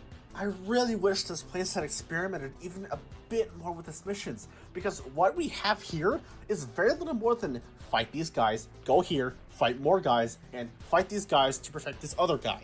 This one mission in particular is just insulting. You have to bring this crate over to another area, but right as the mission starts, Nick Fury literally tells you directly that a stronger Avenger would be best for the job. So I think, I should probably switch to a stronger Avenger to make the mission easier. Only for it to not even matter in the slightest. There is no difference when you try to pick up the crane if you're playing as a strong character. You move exactly the same speed as anyone else. Like, what the hell? I absolutely despise the missions where you need to defend the heat generator things. It's nothing but killing an endless horde of enemies for 3 minutes straight with this god-awful camera angle that constantly focuses on the heat generator so you can't tell where you're going at the time, all the while having to deal with being yelled at every 10 seconds telling you to start the damn heat generator. The enemies themselves are alright. You're mainly going to be dealing with these frost giants who have a couple of variations, like the standard grunt enemy who's weak and can take a lot of damage, or these armor ones that can spawn grunts for some reason. I don't know, I'd never look at its design and think that it summons more enemies. I really hate these bigger frost giants. Their attack is so damn fast, and they basically never get interrupted by most characters. The bigger shielded ones are kinda interesting, but ultimately just a stronger variation of the last enemy. Then there are these stupidly annoying drones that hover above the ground, making it damn near impossible to take them down if you're playing as the Hulk. At least there's actual boss fights here though. The fight against Loki is just annoying. You have to take out each of his clones, fighting a frost giant every time you take out one. This part is fine, but when you actually confront Loki himself, the whole thing becomes an infuriating mess. He's constantly dashing away from you, and you can't just fire at him with range attacks, he'll just deflect that. So you spend the entire time awkwardly dancing around, blocking his attacks and finding the chance to strike back, which doesn't happen as much as it should. The final boss is visually pretty cool. It feels really tense to fight this monster that's so huge, it doesn't even need to be an equal round to completely tower over you. Before you can get to it though, you have to dramatically bring this battery thing to the weather machine. I almost died of stress here. Also, what is up with this thing's model? It looks like a placeholder you'd wipe off in Blender in 5 minutes. The fight itself is pretty basic. Just avoid the attacks whenever they come on screen and beat the shit out of his arms. I swear though, half of these attacks deal way more damage than they're supposed to. And that's pretty much everything to talk about in this playset. Yeah, I really struggled to find more things to talk about here, but the reality is that this playset just doesn't have a whole lot going for it. It sort of tricks you into believing that there's going to be a lot to do with just how big the overworld is, but at the end of the day, there seriously isn't much to do here other than just beating up enemies for 5 hours. And as satisfying as it may be to hit each enemy with how basic and monotonous the combat is, I just can't get much enjoyment out of this playset after doing the same damn thing over and over and over again. Spider-Man! Considering this is a Spider-Man playset, you would expect it to be a heavy emphasis on the, web swinging. And I'm happy to say that is slightly true. Spider-Man and Venom are both able to web swing freely, and while I haven't played any other Spider-Man game to compare it to, damn, the web swinging in this game feels great. There's something about timing the swing just right so you go flying off stupidly fast. It's monotonous, sure, but it's just so satisfying to pull off, it really doesn't matter. And just like the Avengers, the map here is huge, so there's plenty of ample room to just swing around the city casually. So why do half the missions here take place in the damn sewers? Seriously, the majority of the main missions here take place in these enclosed areas where you can barely use the web swinging to its fullest. Maybe you'll be able to get to an out-of-reach platform, but at that point, you're better off just using a character who can fly. I guess the main reason there's so many of these missions is so that characters who can't fly or web swing can be used, like Iron Fist and Nick Fury. That way, you can do the web swinging and flying stuff in the overworld, then have the less mobile figures a chance to shine.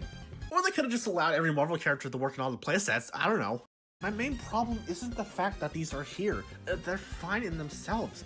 But why would you put them in the playset focused on the character whose most well-known characteristic is swinging around an entire goddamn city? And why the hell does this playset take place in New York? The Avengers already did that, but you expect this to feel any different just because it's in a different part of the city and there's no snow to tank my FPS? No, this just feels like almost the exact same as the Avengers with or without the web swinging. Okay, I'm getting off track. The missions, right, the missions. Oh god, the missions. So, remember what I said about how the Avengers missions were pretty much just fighting enemies over and over, with the only real difference being exactly why you need to fight them? These missions are damn near the exact same as the last playset, and this can't even use the excuse of it being in the starting playset. It's just fight these enemies to reach into the room, where you fight more enemies and solve this slow, annoying puzzle, or guard this stupid-ass scientist from a bunch of enemies who can do like a quarter of his health in just a few hits, or even escort a slow-as-hell car from one part of the city to the other. Why are these slow, repetitive missions in a playset based on the franchise that's so well known for being so high energy? And the indoor missions are just so slow. The laboratory areas use these giant batteries that you need to power doors and whatnot, and the sewers have these, I don't fucking know, sonic devices? Moving both of these things around is just so damn slow because you walk at a snail's pace regardless of whether your character has super strength or not. Seriously, was this done purely to make the playset take more time to finish or something? Because moving these things around feels a hell of a lot longer than it should. At least you're able to throw the batteries to make things just a bit faster, but when you're using the sonic device, it's so slow. But hey, at least the boss fights are interesting, right? Not really. The first fight against the Green Goblin is alright, honestly. It's a cute little timing puzzle where you just have to ground pound the button corresponding to the vent that this weird flying robot thing is, then throw it at the goblin. But again, it's fine, but it can just get really annoying to get the timing right when these enemies and projectiles are being thrown at you all the time. And right after this fight, you have to go through the damn sewers again to save Black Cat, only for it to be the Green Goblin, and after he escapes, everyone just makes fun of you for no reason. Like, why are you all so mean? But I actually really like the boss fight against Mysterio. It uses the same trippy illusion theme that appeared during the beginning of the game, which I'm actually a really big fan of. All you have to do is carry these batteries over to the slot in order to damage Mysterio. You have to find the right combination of the switches in order to bring the batteries, so you may have to constantly swap between one switch being turned on and off. It's quite simple, but it doesn't overstay its welcome too much. And fuck this final boss!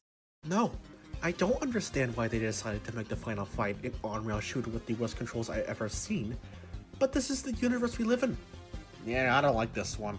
I died halfway through the fight and it wouldn't let me respawn, and I didn't want to start over, so I just gave up at that point. Ugh, god, this playset was such a headache to go through. I mean, the idea was certainly there. Having a large open world to explore both the Spider-Man and other well-known characters in the franchise, it makes perfect sense. And the linear sections that have interesting concept that could work if you went all out with it. But instead, we're stuck with this mind-numbingly aggravating playset that tries to combine two completely different ways to play, and it just doesn't work. It has that open map for you to just fly out and swing around in, but it also has these areas that have very little room for you to play with the tools you're given. It's based on the franchise with games that heavily emphasize on constantly moving around, but so many of these missions consist of just guarding a small area from enemies for several minutes. Not to say that these concepts are inherently bad, but when you combine them all together, you end up with this boring mess of a game that doesn't even know what it is. Guardians of the Galaxy. Yay.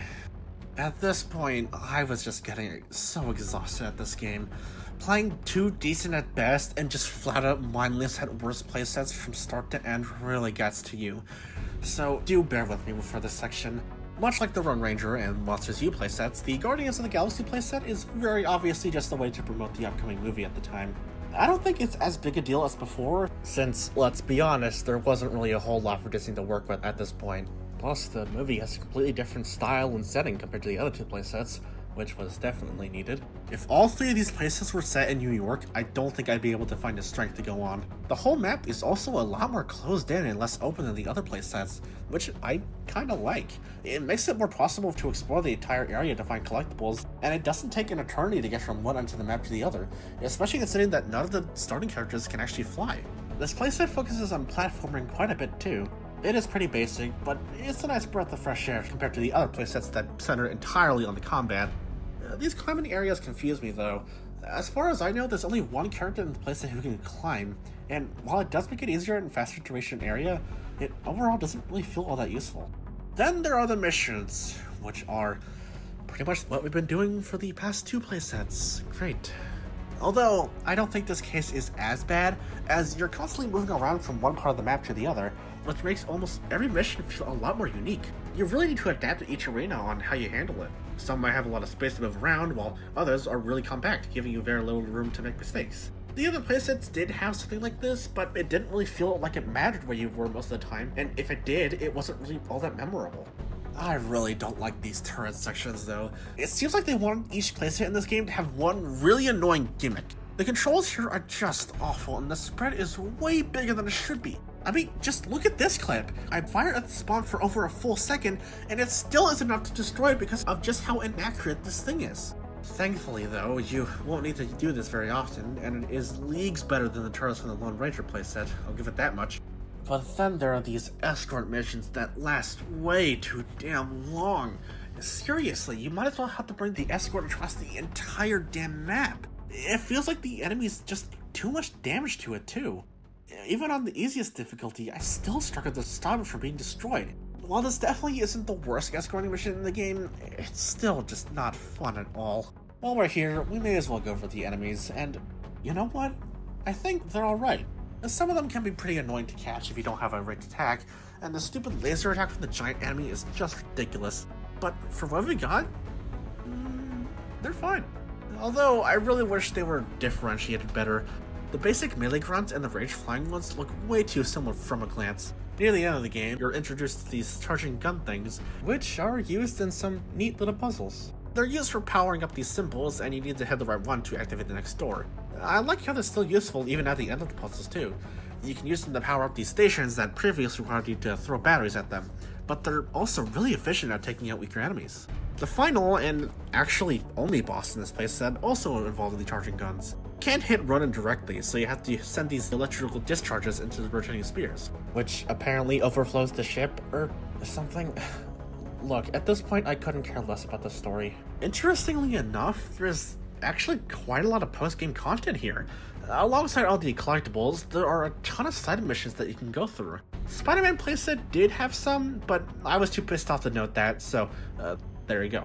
You know, that especially made me realize that the Avengers playset had basically nothing for you to do once you finish the main story. Sure, there are more missions, but there just aren't a whole lot of them compared to the other playsets.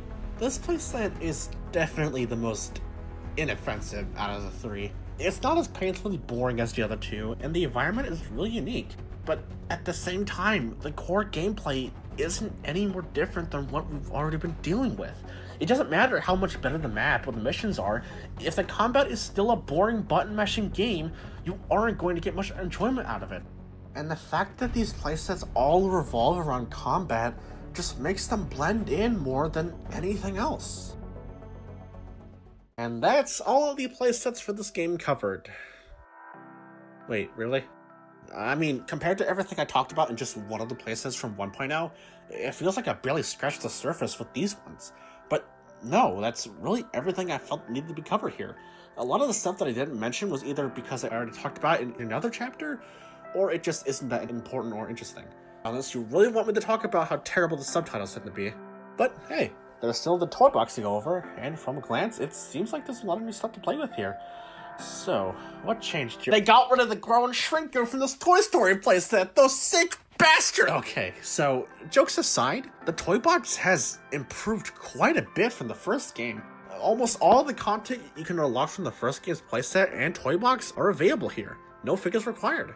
Although, if you do have a playset from the game, you can put it on the base to instantly get all the toys from that respective playset, which is great, since it makes these things slightly more than useless. If you don't have those playsets though, or you want to unlock some of the new stuff, then look no further than the brand new Toy Store! For a small fee of blue sparks, which you can get from defeating enemies, destroying props, or finding these capsules full of them, you can buy a boatload of toys, from simple building blocks to creativity toys to giant cent pieces. There's quite a lot of franchises that are included here too. Tron, Cinderella, Aladdin, Beauty and the Beast, even Gravity Falls, which got a lot of love here. It's honestly kind of surprising just how much stuff there is for that show, but hey, I'm not complaining. This is an awesome addition, although I don't really like how tedious it tends to be. It's pretty clear that the toy box is just reusing the same mechanics from the skill tree, with how each page has individual branches. My main issue here comes from the fact that a lot of toys require you to buy all the toys leading up to it, so you may have to spend a lot of the sparks just to get the one toy you actually want. But I guess it's not too bad, since you'll be getting a lot of new toys that you may need in the future, so meh. I will say though, it's great that pretty much all of these toys are incredibly cheap, and with how easy it is to get sparks, you'll pretty much never have to worry about running out before getting a new toy you need. Overall, the toy store was a fantastic addition to the game. It gives you the chance to unlock a ton of stuff to work with, even if you don't have any of the 2.0 playsets. Back in 1.0, I always felt as though I just didn't have a whole lot of toys, even after going through all the playsets, but now that I can just buy most of the toys here, I rarely felt that way. The editor finally has controller support for the PC edition now, which is such a relief. On the more technical side of things, there's quite a lot of new creativity toys to play with, from angle cameras to enemy wave generators to logic gates, which I still have no idea how they work.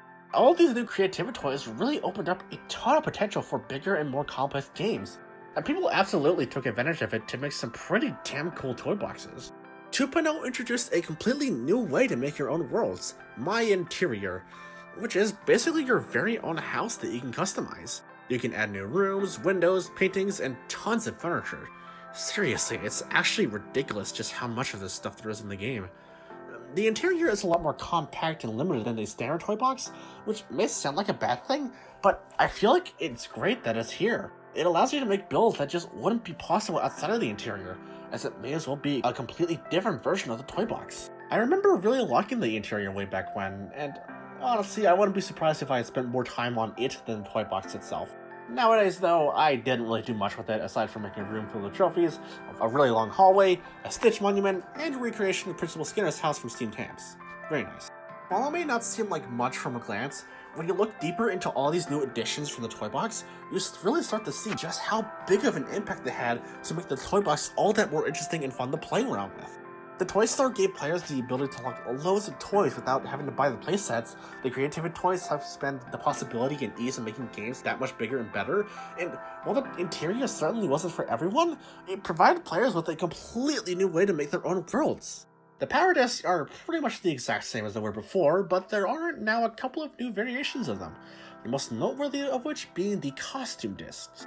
These discs are special as they can actually change the look of the corresponding character, as well as usually give them a small buff. These costumes tend to be different versions of the character, like how Mr. Incredibles changes from his current red suit to his classic blue one.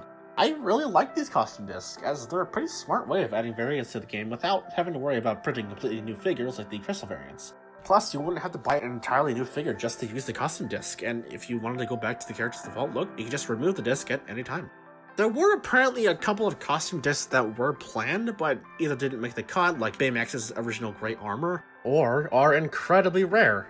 There were also team-up and event discs, which have a very similar concept.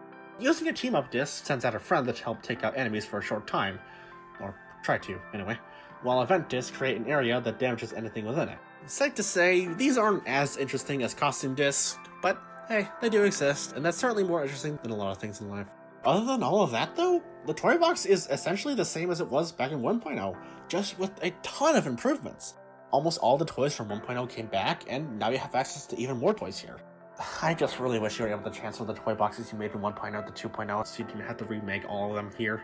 Aside from the toy box, the Hall of Heroes is back, and it acts pretty much the same way it did before. It's just that there are new statues to include the newcomers from 2.0. But there's also the Hall of Superheroes, which is dedicated to all the Marvel characters. If I can be honest, this looks way more lame than Disney one. It looks fine, but everything is just so dark and lifeless, and the statues are replaced with these boring holograms that include these tiny-ass gems that indicate your character's level. And I don't know, it just doesn't make me feel as satisfied as seeing an entire statue change from bronze to gold, but hey, it does the job. Finally, there is the Concept Gallery. Completing certain feats or missions will unlock pieces of concept art that can range from early designs of character figures and enemies to entire set pieces. I always love it when developers do stuff like this. It's really interesting to see just how drastically certain parts of the game may have changed, even if it's something that most players would never think about. And with that, there's just one more thing I want to talk about for 2.0 before we move on. The toy box games. These came in diamond-shaped discs, similar to the one they used in the toy box, and are sort of pre-made toy box minigames that are made almost entirely within the toy box, which is pretty cool. It really gives you an idea of just what you can do with these creativity toys. There are a total of 4 of these toy box games, 2 Marvel and 2 Disney, although there's really only 2 different games. Stitch's Tropical Adventure and Assault on Asgard are simple but alright treasure defense games, and Brave Forest Siege and Escape from the Kiln consist of linear top-down dungeons. The TD games are alright. The towers are straightforward but fun to experiment with, and the new enemies are actually kind of fun to fight. Similar to the Omnidroids, these collector units in Tropical Adventure become more destroyed and lose their body parts the more damage they take, which makes it all the more satisfying to take them out. Escape from the Kiln and Brave Forest Siege are also fine. All of the levels consist of just walking forward, beating up enemies, and finding keys to progress, which gets repetitive pretty fast.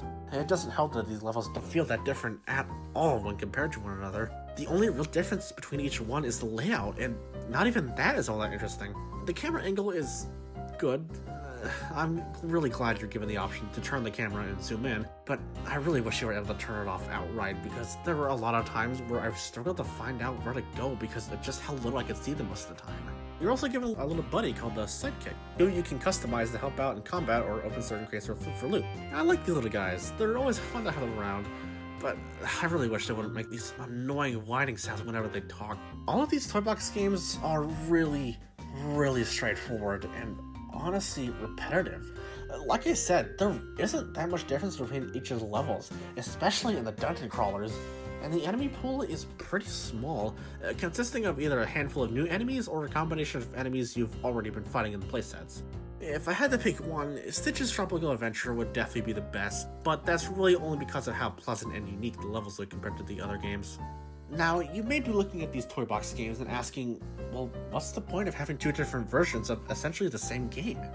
Well, what if I told you that the only legitimate difference between the Disney and Marvel versions of the toy box games is one of the stupidest, most confusing decisions I've ever seen in any video game?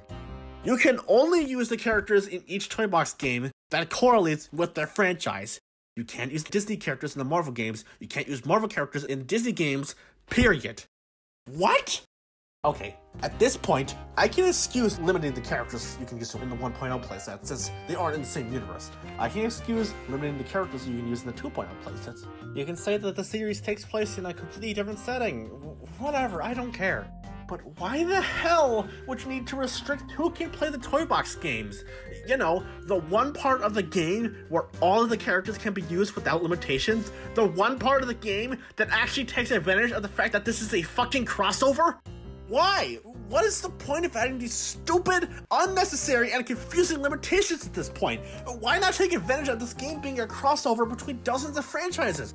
What's worse is that, at the end of the day, there's practically zero difference between Stitch's Tropical Adventure and Assault on Asgard, or Brave Forest Siege and Escape from the Kiln. Why not just combine them and have some of the levels be based around the Disney franchises and the others around Marvel? I can't even imagine how many people bought all of the toy box games, thinking they were their own experiences, only to realize that they're essentially the same damn thing, with the only difference being who you can play as in them. Alright, we're almost done. Let's just go over the side games.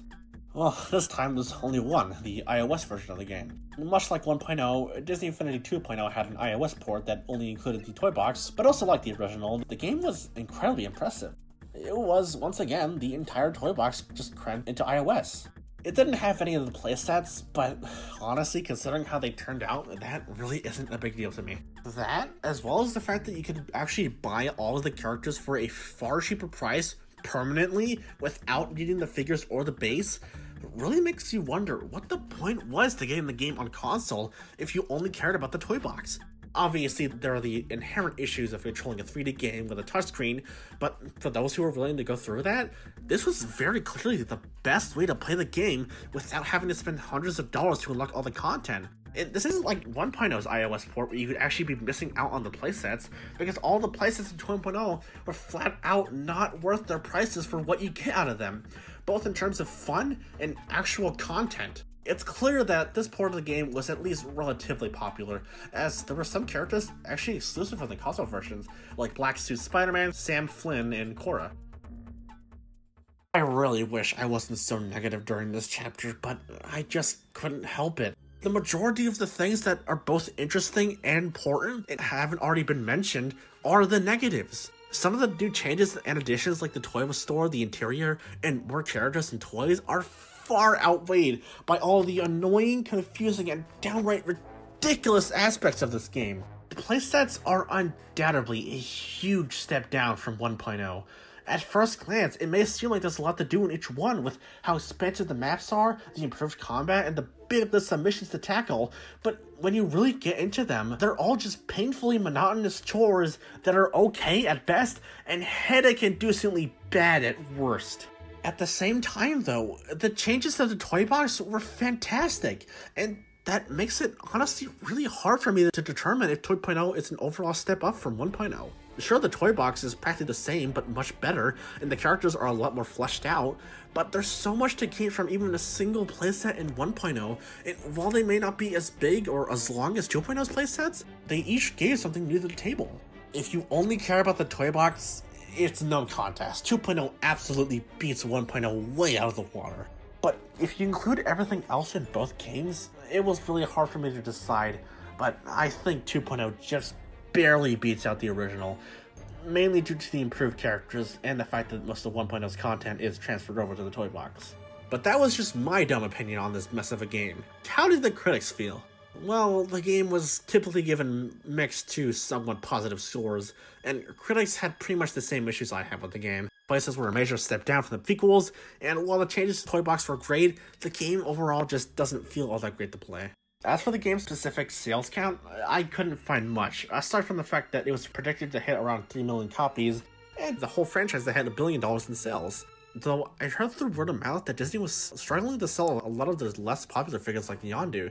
And if that's true, then yeah, I can totally see why. You know, at this point, I've almost completely forgotten about the fact that this game advertises itself so much as a big crossover between all these Disney franchises where your favorite childhood heroes can interact with each other in your own world. But in the game, and especially in this game, it feels like Disney was actively avoiding this game for being a true crossover. All of the unnecessary limitations on what characters you can use where never felt warranted or even made sense in the grand scheme of things. Compare that to the, at the time, newest competitor in the Twice of Life genre, LEGO Dimensions, and there's just no denying which game takes advantage of the crossover theme better. LEGO Dimensions didn't just have all the characters from different worlds interacting with each other, it actively based the entire game around it. Each character felt like they brought at least one useful trait to the table, there were no dumb restrictions on when you could use any of them, and there were hundreds of unique conversations the characters could have with each other.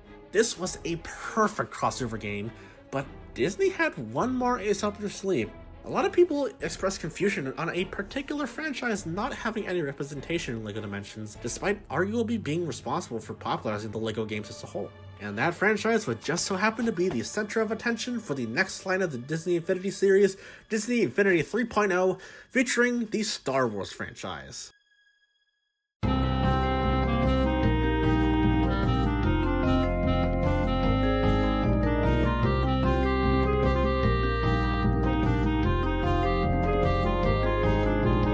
Announced on May 5th of 2015, Disney Infinity 3.0 would be the third and final mainline game of the series. Much like 2.0, 3.0 introduced a completely new universe to the game, this time being Star Wars. The early to mid-2010s were pretty big years for Star Wars since Disney's acquisition of the franchise in 2012, so it made sense for the series to be represented here in the new Disney Infinity game. Based on advertisements for the game, man, this looked like a huge improvement from the other games. The animations, the visuals, they were all super detailed, and all the new Star Wars characters looked fantastic from both a visual and gameplay standpoint. It really felt like the devs were giving their all to make this game look and feel as great as possible. Of course, since the game centers around the Star Wars franchise, we'd get a pretty sizable roster of characters for the franchise, as well as some new Marvel and Disney appearances. The choice of Star Wars characters was great here. You have a decent number of well-known characters, Anakin, Luke, Darth Vader, Han Solo, Obi-Wan, you know, the usuals. But we'd also get some lesser-known characters at the time, like almost the entirety of the Ghost Squad from the cartoon series Star Wars Rebels, which was pretty cool, even now. There was also the main cast for the upcoming Star Wars film, The Force Awakens. Yeah, that must have been a fun week for Star Wars fans. This roster is fantastic, there's no denying that, but I do kind of wish we'd get some more obscure characters here, especially those from some of the video games like Starkiller, Iden Versio, or even the Elite Squad from Republic Commando. But for what we got, this is a pretty damn good lineup, especially on launch day. Marvel only got 2 characters on launch, weirdly enough, Ultron and Hulkbuster Iron Man, the latter of which has my absolute favorite figure. It's insane just how much detail was able to be put into the figurine alone. Then there's the new Disney characters, and I absolutely adore the roster that was chosen here. It's a really nice balance between representatives from later films like Olaf from Frozen and Spot from The Good Dinosaur, but we'd also get a ton of Disney classics like Mulan and later down the line Baloo, Alice, and Minnie Mouse. Heck, we'd even just get regular Mickey Mouse, who looks and plays way more faithful to his classic cartoony designs. I just find it really funny how it took 3 whole games for us to get a plain old Mickey Mouse. There's also all of the emotions from Inside Out, like joy, anger, and fear, and hey, there's finally a new Disney playset! After having to slog through a game with almost nothing but Marvel, this is such a breath of fresh air. Speaking of playsets, the selection here was pretty good. Of course, we get mostly Star Wars playsets, the 3 of which being based on the Twilight Republic, Rise Against the Empire, and The Force Awakens, as well as an Inside Out playset and 2 new Toy Box games dubbed Toy Box Speedway and Toy Box Takeover. This is already a lot more than what 2.0 had to offer, even including the Toy Box games, so safe to say I'm pretty excited to try them all out. And most of what I mentioned was just included on launch day. Later down the line, the game would be updated to include loads of new Marvel and Disney characters like Ant-Man, Judy Hopps, Nick Wilde, Mad Hatter, Captain America the First Avenger, and freaking Black Panther? That's awesome! Hell, 2 new playsets would have launched later on as well, including Marvel Battlegrounds and Finding Dory. Yeah, not Finding Nemo. I guess there's just that big of a difference between the 2 films. The figures themselves are easily my favorite out of the 3 games. It's at this point where it's obvious that they finally nailed the art style of these figures, so they have a good balance of fitting with the simple cartoony designs, while still having a ton of character with their poses and facial expressions. Speaking of figures, a select few lightsaber users would get a unique light FX variant. Placing on the portal would cause their lightsabers to glow in a very similar vein to the light core light of the Skylander series. Based on what footage I could find, those things are pretty cool. It's sort of poetic how far the glowing figure gimmick has gone for the series, starting all the way back from glow-in-the-dark Buzz to this. Oh boy, we haven't even gotten to the game itself, and there's already a ton of really promising stuff to look forward to.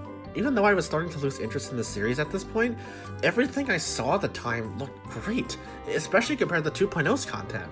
As always, the game's released on August 28th, 2015, just over 2 years since 1.0's, came out with a brand new starter pack centering all around Star Wars. The basic starter pack included the essentials like the game and the base, plus the 2 characters Anakin Skywalker and Ahsoka Tano, and the Twilight of the Republic playset.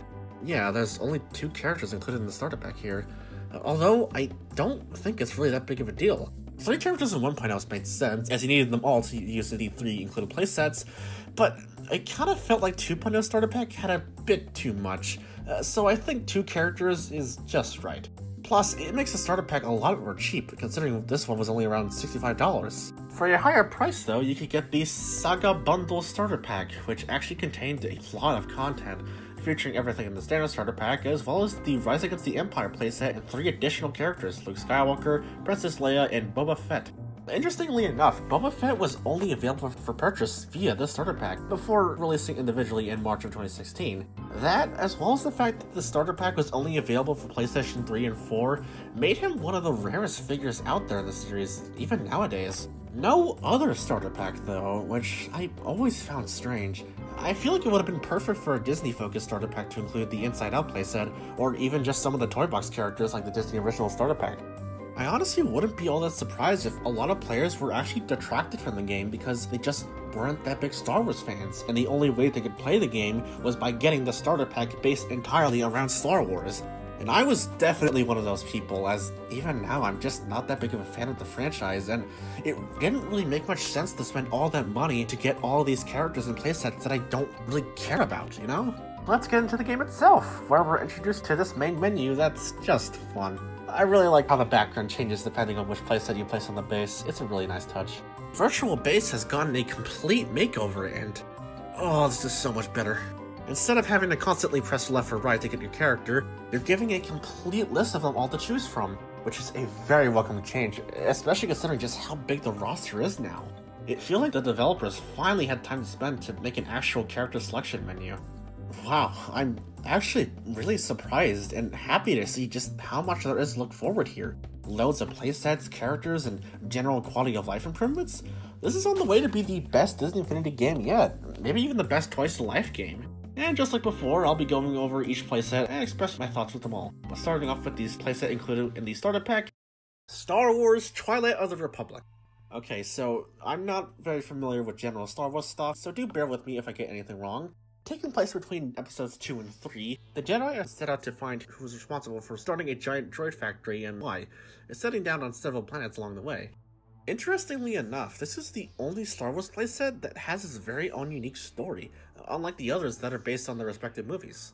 It kind of makes this playset feel like some kind of subplot, yet it features all the main characters? That's perfectly fine. In fact, I think coming up with a new story, it allows a lot more creativity, but it's just interesting to think about. The plot is summarized through the classic giant wall of text in the middle of space, and even though I'm not a Star Wars person, I really like this edition. It's so cute. That, combined with all the music, sound effects, and the wipe transitions that feel like they were ripped right from the films, is really apparent that this playset was made by genuine Star Wars fans. It's so cool! Right off the bat, we're introduced to the new and improved combat for this game, and oh my god! The combat here is so much better than anything else I've seen in this series. It's far more fleshed out and it feels amazing. All of the newcomers in 3.0 have a huge array of attacks they can use. Of course, there's the basic primary combo, but there's way more to it now. You can delay each attack in the combo to change it into a slower but more powerful and block-breaking string. Some characters have a dash that lets them unleash a flurry of super fast attacks. A special attack that can vary from pushing enemies away to pulling them back to continue your combo. An attack that launches you and your target in the air where you do completely new combos in the air, as well as being able to continuously juggle them by delaying the final attack in the string. A finishing move that you can activate after hitting each enemy with the full combo. And you can combine all of these moves to either prioritize damage or getting a group of enemies away from you, and god, this is insane! And the animations themselves, oh god, the animations are really what takes the cake here. The way these characters effortlessly swing their lightsaber like it's nothing, with these stunning visual effects, and the way they all go back into their idle animations after each hit, it's insane just how well made all of this is. Even the characters that don't use a lightsaber feel amazing. Their attacks are so snappy and have a ton of kick to them that gives off the impression that they're actually doing a ton of damage, like, ugh. Okay, before I go even further on a rant on how impressive the combat is now for another 5 hours, I'll just say that it is amazing here. Each character has so many tools at their disposal, and the way they use each one of their animations gives them so much personality and makes them really stand out from one another. And this doesn't just include the Star Wars characters, hell no.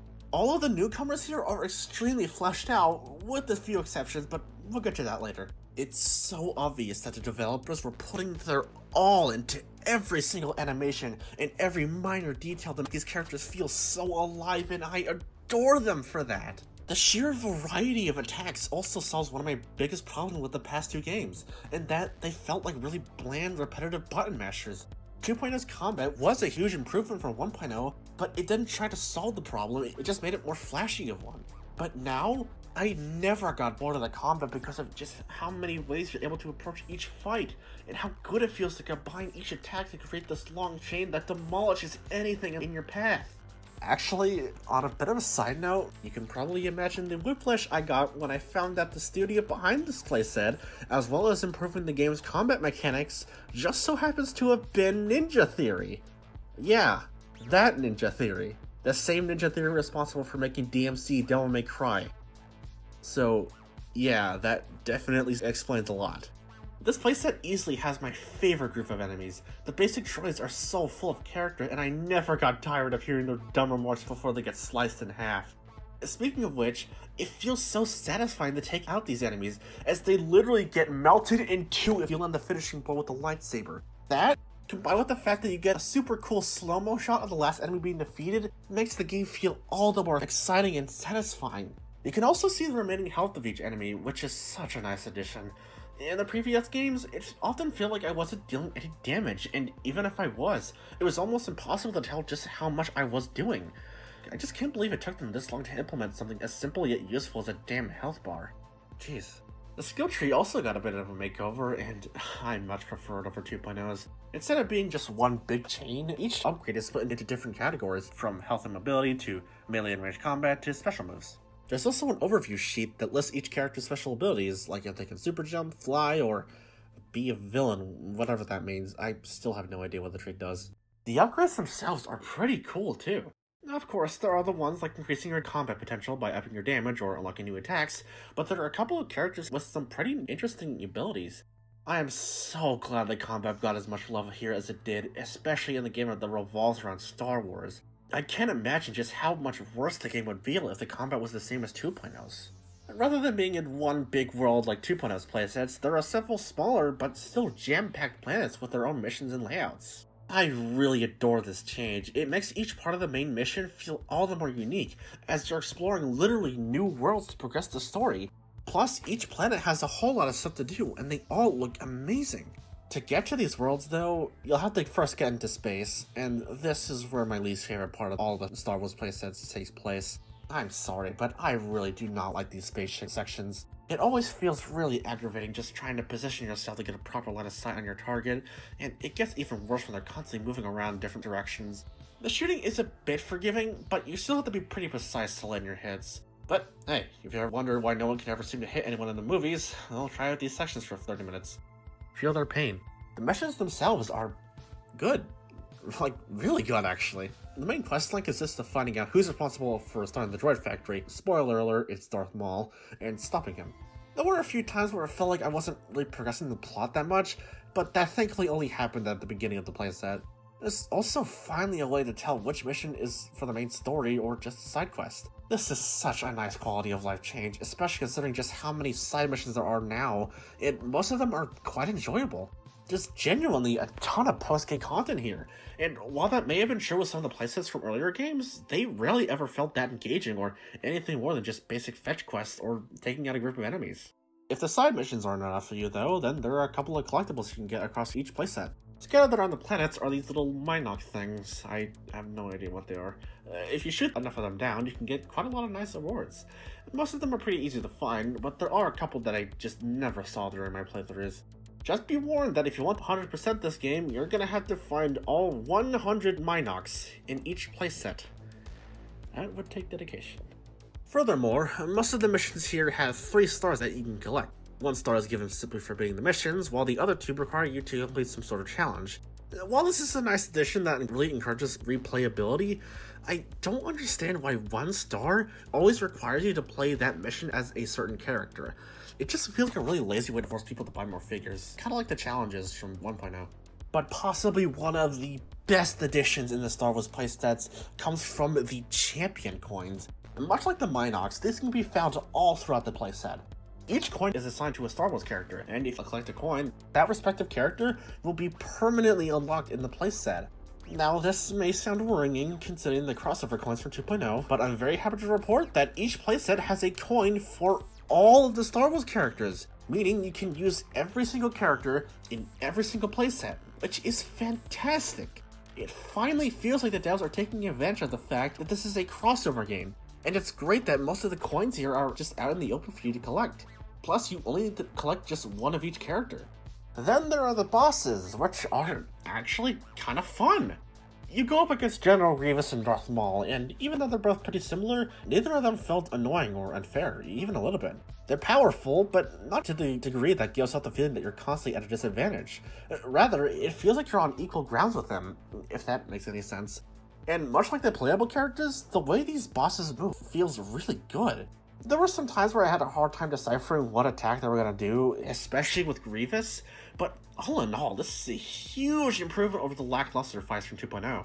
Overall, this playset was a very pleasant experience. The improved combat, unique story, the plethora of post-game content, and general quality of life improvements makes this the perfect playset to include in the starter pack. You know, I think this is the most positive I've been about any playset up until this point. I'm genuinely excited to see what else this game has in store from here on out. Star Wars Rise Against the Empire! Unlike Twilight of the Republic, the story and plot points of the playset are based on the movies New Hope, The Empire Strikes Back, and Return of the Jedi, although they're not one-to-one in terms of accuracy. For instance, at the beginning of the playset, it's apparent that the Rebel Squad is very familiar with each other, and they all spend the entire playset together. It creates a really interesting scenario where a lot of the scenes and plot points from the movies have to be either adjusted or flat out removed altogether. It feels like you're playing through the films in the way that a friend would summarize each one to you, as they forget a lot of the smaller details. Right off the bat, I have to say, the characters you start off with here are kind of a downgrade. Don't get me wrong, they all feel great to play, but none of them have that same kick to them as, say, Anakin did. Luke is a close contender, although I really don't like how you have to first activate his super move to probably do any mid-air combos. Normally you just launch the enemy into the air rather than both them and yourself. And while it does let you juggle the enemy with your blaster, it just doesn't feel satisfying, man. Although I will say, I am a very big fan of the combos you can do with Han Solo. You can end each combo with a powerful blaster shot, and I love the way the camera shifts in this dramatic way whenever you execute it, even if it can be a bit messy at times.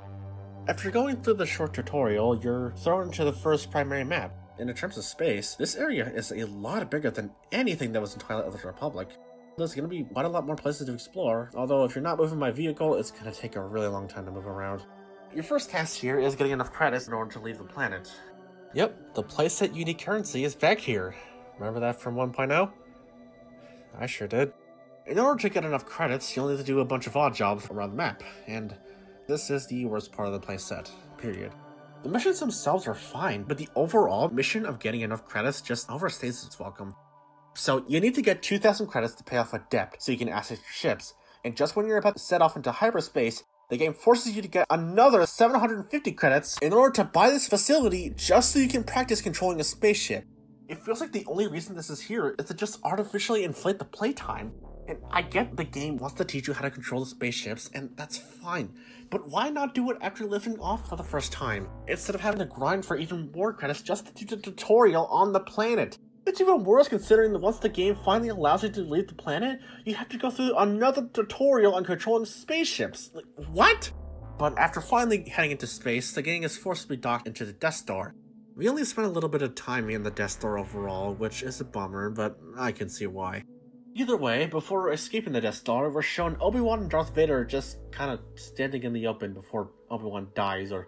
This is the first time Vader even appears in the same room as Luke and the others. And right after that, we're instantly forced into this minigame where we team up with the Rebel forces to take out the Death Star, and...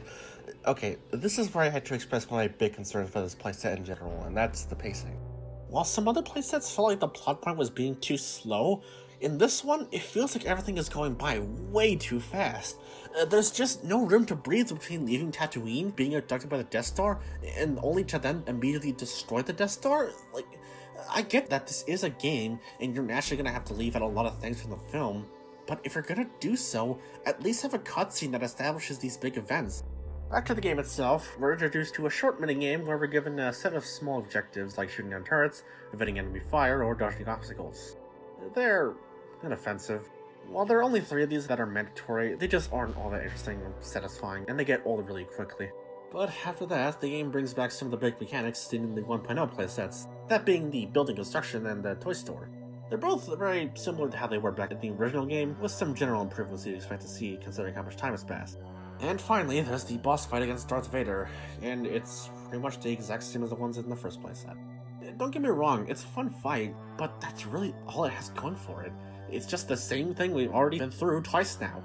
And that's everything for this playset, and to be honest, I was expecting there to be a lot more new stuff to it.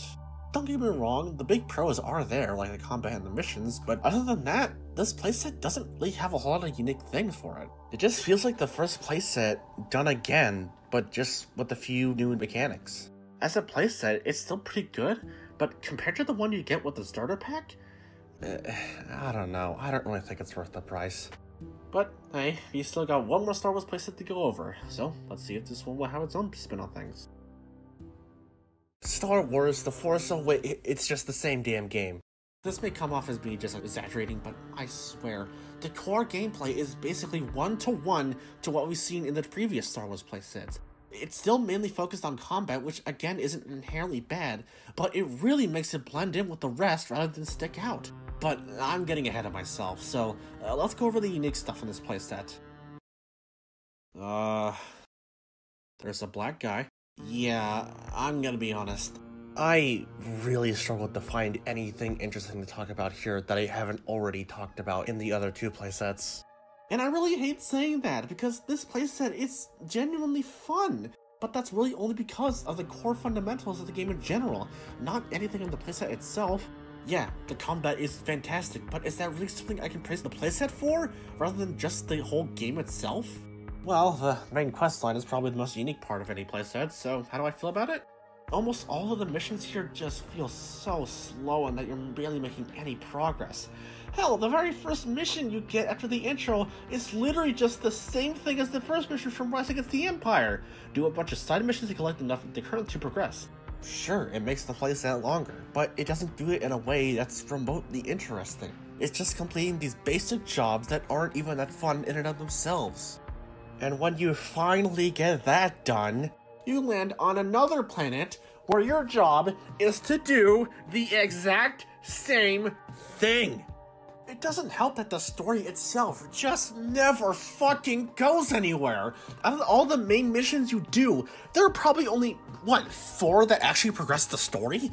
Everything else is just boring, mind-numbing house chores that I struggled to find how even a young kid would find enjoyable. But what is it exactly that you get for completing these missions? Well, you get a nice handful of scrap parts, which are the main currency for the playset, and have a pretty interesting gimmick. Rather than using them to buy things from something like a toy store, you can use them to repair things like platforms and pipes you can climb. While most of these exist just to be quick shortcuts, there are a few areas that you can only really get to by using scrap to create a way to it. While I really do like this gimmick, and I think it has some potential to be really interesting, the execution was just lackluster to say the least. Like I said, most of the things you can repair are completely optional, while some are required, so I never really found much of a purpose for spending my valuable scrap on something just to make it slightly easier to traverse around the map. These enemies are just the worst too. I hate how the stormtroopers do nothing but constantly roll out of your way, even if they're stuck in a combo. It doesn't feel good when this happens. It doesn't make me think, oh, I should delay my attack so I can wait out for the invulnerability frames or whatever. It just makes me feel like the game doesn't want me to do any cool combos, which is a really big problem with one of the only good things going for this playset is the combat. I really don't like these terminals either. They're used all throughout the main story, and you're flat out required to clear them to make progress. It's not that they're hard or anything, it's the fact that the game is forcing you to play as a specific character in order to progress, which just boggles my mind. Hell, Twilight of the Republic did it better. In sections that required a specific ability, there were both terminals and the opportunity to use the Force. That way, regardless of whether the character you were playing could use the Force or not, you were able to proceed without having to switch out characters. Making me have to switch to a character that could use a terminal doesn't feel satisfying or engaging. It just makes me annoyed that I have to go into the menu, switch to someone who can hack the terminal itself, then switch back to whoever I was playing beforehand. It's just not fun.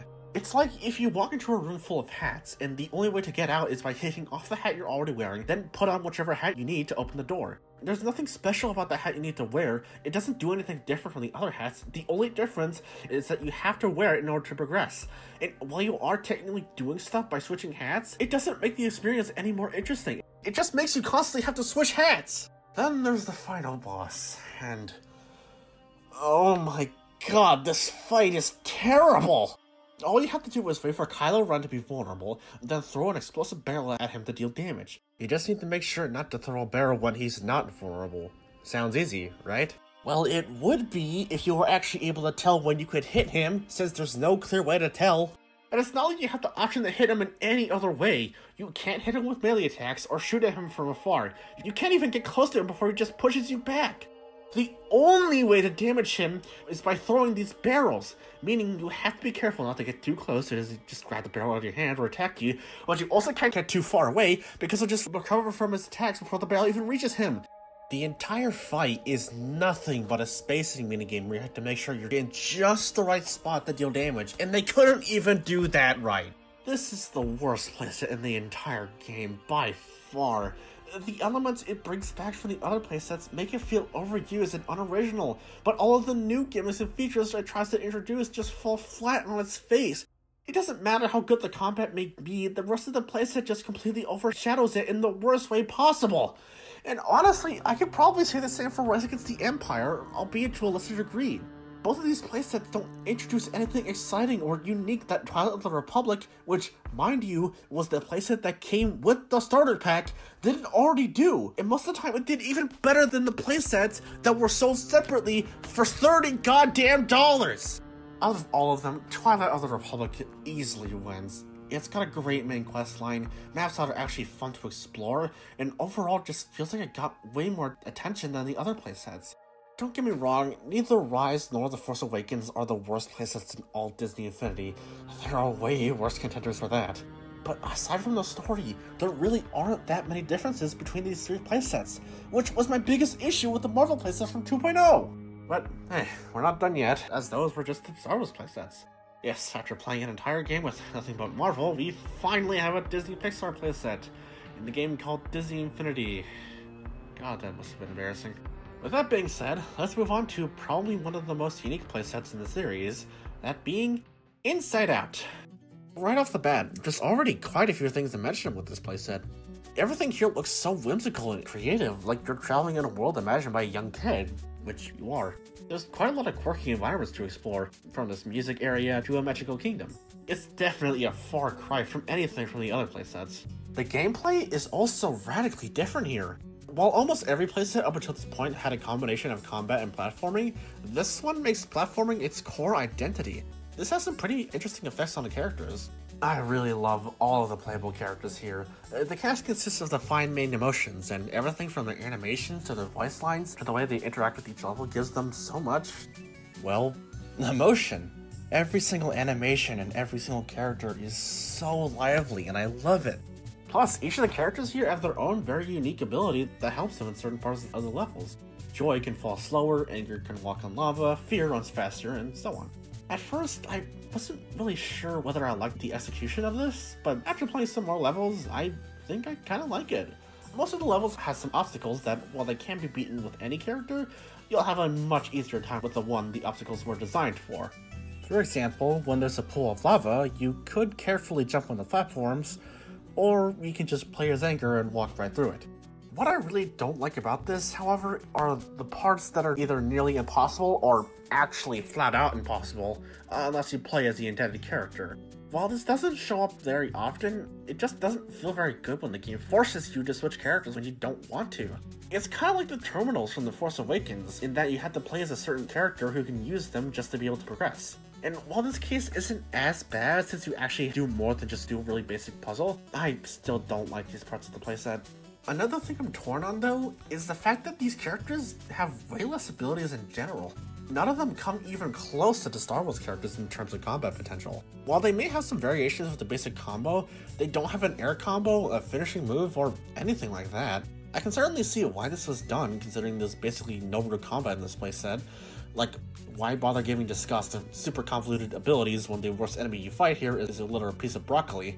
But as a drawback, these characters can really be used in only platforming games, which I feel is a really big drawback. The Star Wars characters, for example, can be used in effectively any situation, from combat to platforming to puzzles and so on. But the emotions are only good for platforming, and that's it. The levels themselves are simple but fun. There's actually quite a lot of levels to go through, 29 in specific, with every 3 levels being divided into worlds per se. Each one have their own unique niche. Each level takes around 5 to 10 minutes to complete, depending on whether you try to get all the collectibles, although I do feel that a lot of these can be stretched just a bit too long. Some of them can be pretty exhausting to go through, and not because they're hard, but rather because of just how much you need to do in each one. The camera can be pretty annoying to manage too. There's no way to adjust it at all, and it never moves dynamically depending on which direction you're going, which makes it really painful when you're moving left in any 2D level since you can barely see more than 2 feet in front of you.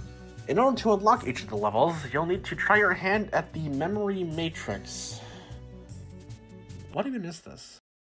I don't know why they decided to include a match screen video game here, and I don't know what correlation it could possibly have to the game, but it's here, and it sure is a match 3 minigame. Overall, this playset was pretty fun. The levels are great visually, if not a bit tedious at times. And even though this is a very straightforward platforming game, I'd be lying if I said I didn't have some fun going through it.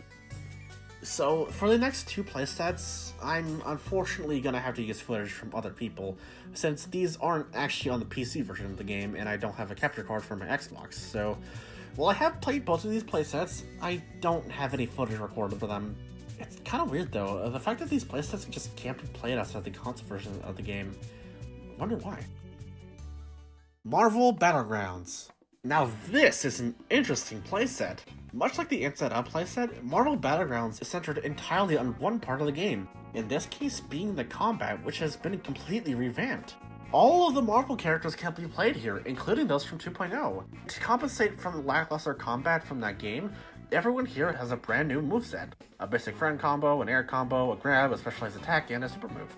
The majority of these moves are just reused from the pre-existing animations, but the fact that the devs even went through with this really shows that they cared a lot about making each character feel fresh and complex. Heck, Rocket Raccoon, who previously only had a shoulder charge attack from 2.0, was given a complete rework, so now he has actual attacks. It really makes me wish this wasn't exclusive to this playset though, but oh well. Although, am I the only one who thinks these movesets are really one-dimensional? Sure, the characters have new moves, but there were also some moves the characters normally have that just don't show up here. The 3.0 characters make this especially obvious since they can't use moves like their delayed attacks. I can totally see why this was done since the 2.0 characters don't have them, and it wouldn't be fair if the 3.0 ones could, but as a result, this makes the combat back to being really straightforward and boring, just less so than before. The story for the campaign revolves around Loki and Ultron creating robotic duplicates of the Marvel heroes in order to make them turn on each other, which is a pretty cute way to explain why they're all fighting. Speaking of the story, there's a short but fun little campaign for the playset that's really just a list of set fights that show off the game's mechanics and story. And right off the bat, we're introduced to one of the playset's biggest feature, 4-player local co-op. Prior to Marvel Battlegrounds, playing with 3 people at the same time was technically possible, but that was exclusive to online play. If you wanted to play with more than one other player, you'd have to play online. But in this playset, and only in this playset, can 4 people play it all at once, which is pretty cool. The character selection screen introduces us to a very strange system. Of course, since this is a Toys to Life game, you can place any Marvel figures on the base in order to unlock and play as them for the playset. And if you want to play it as a character you don't have a figure for, you can spend a token to bypass the restriction. Sounds fair, right? Well, while you do normally unlock the character by placing the figure, it's only for as long as the game is turned on. Once you restart the game, you have to manually place all of the figures back on the base in order to re-unlock them. This is incredibly stupid. Listen, I get why they would do this. It's so you can't just unlock everyone by using your friend's collection. It makes sense. But what this does is essentially make it nearly impossible to play the game outside of your home. If you want to go over to a friend's house and play some good old Battlegrounds, you're gonna have to bring the console, the game, the playset piece, some controllers, the base, and all of the figures just to be able to play this repetitive basic fighting game. That is way too much stuff to worry about, and compare that to basically any fighting game, and all you need to worry about is the console, the controllers, and the game, and that's not even considering the Nintendo Switch. You know, the more I think about it, the more I wonder if this playset was meant to be a sort of Super Smash Bros.-esque game, in that it can be played as both a simple party game with 4 players and a 1v1 competitive fighting game. But it just doesn't do either of those well. It doesn't work as a party game because you have to bring so much crap with you if you want to bring it over to a friend's house or whatever, and it can't have a very big competitive scene because the combat is so straightforward and boring to play, let alone watch. So now you're left with this confused mess of a game that doesn't even know what it wants to be. Hell, I'd even say that just make an arena in the toy box and fight there. That way you can play as way more characters, the 3.0 ones in particular having their entire moveset, plus the added benefits that come with the toy box. Sure, you would lose out on the local 4-player compatibility, but I'd gladly lose that if it means making the combat more interesting.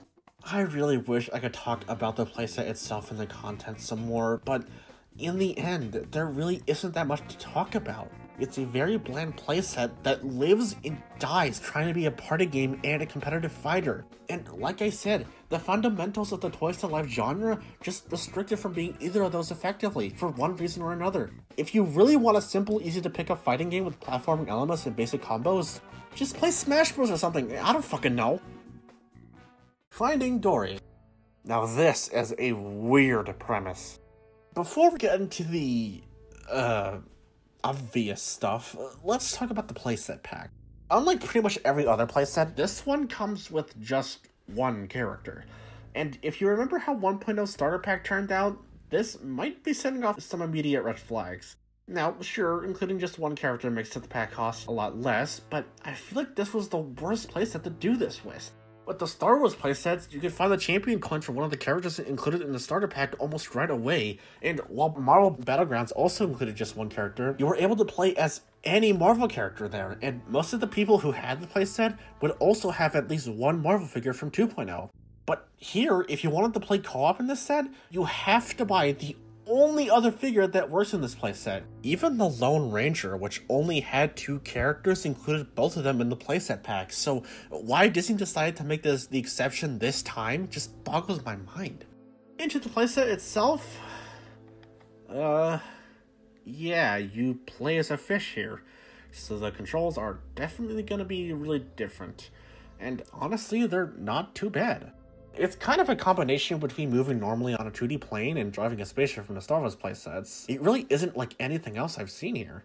Don't get me wrong, this takes a lot of getting used to, but once you get the hang of it, it's pretty fun to maneuver around the maps. The playset mainly consists of small 2D levels where you have to rescue as many fish as you can find. They play fairly similar to the levels from Inside Out, but the new controls make things feel fresh.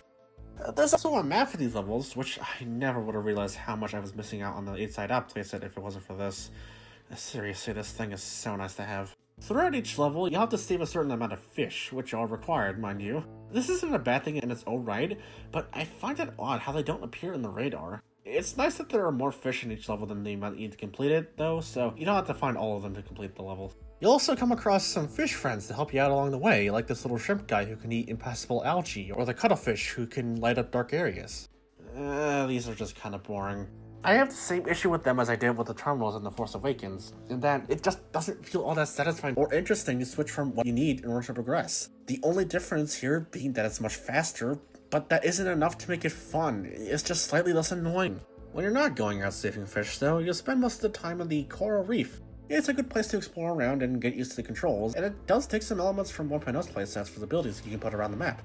Alright, what else is there? Oh. Huh. I think in just a single page I managed to summarize everything there is worth talking about in this playset. That's actually a first. Yeah, at the end of the day, this is a pretty bland playset. It is fun, of course, but much like in the Cars playset, I feel like this one tries too hard to be unique in a game that just doesn't really support that kind of stuff. I'm confident that if this was its very own game, this would be a lot more interesting. A sentiment that I share with a lot of the playsets throughout the series. But alas, this experience is restricted to a decent Twist Life game, and while it does have some things going for it, that's really about it. And so, our journey throughout all of the playsets have ended. For now, at least. I gotta say, in terms of pure variety, this game is by far the winner. We got a couple of the standard playsets that combine combat, puzzles, and platforming, a full-on platformer, a party/fighting game, and fish. A whole lot of fish.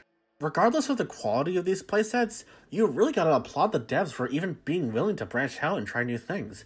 Especially after the fiasco involving the 2.0 playsets, I and many critics were starving for something that's just new and fresh, and this game definitely delivered on that. There were actually plans for there to be 2 more playsets for this game, which would be based on the Moana film and Star Wars Rogue One, but for some reason those playsets never came out.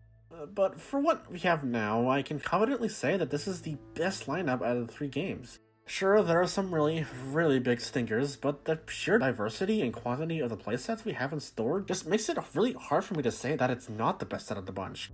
But of course, we're not quite done yet, because we still have to go over the toy box and everything that has to offer. Of course, the toy box itself is basically the same it's ever been, just with a lot of amazing improvements, starting with the new toy store that actually feels like a store. Wow, who would have imagined? Gone is the ugly tree of toys you have to buy individually. Now you can unlock almost everything in whatever order you want. And a lot of the smaller toys, like decorations and building pieces, are grouped together in their own packs. And when you buy that pack, you unlock everything contained in it. If nothing else, this is the best change in the toy box, bar none. You're still able to get everything aside from the stuff that you'd get from the 3.0 playsets, and it just feels so much better to maneuver around the menus. Plus, all the content from 2.0's playsets are available for purchase here, although you still aren't able to play any of the previous playsets from the other games. Some people might consider that a downside, but if you ask me, I'll take any chance to not have to go through the Spiderman playset any more than I need to. One of the few brand new additions, though, are these sidekicks. While these little guys technically originated from 2.0, they were only used in some of the Toy Box games. But in 3.0, they can be used almost everywhere in the Toy Box, and they have a few more uses outside of combat. They can plot farmland and grow food that increases their stats, give you healing and shields if you hold them, and even build cities and edit the terrain if given the proper gear. Plus, it's just nice to have a little friend to accompany you throughout the Toy Box. Power Discs are back as well, and along with introducing new Power Discs, the stupid blind bags gimmick was dropped completely. Instead, you can just buy a pack of around 5 Power Discs while knowing exactly what you're going to get beforehand. There was also the infamous Kingdom Hearts costume disc for Mickey Mouse, which was exclusively given to attendees who visited the Disney Interactive panel at the 2015 Expo, making it one of the rarest and most expensive things in the Toys to Life genre as a whole. Yeah.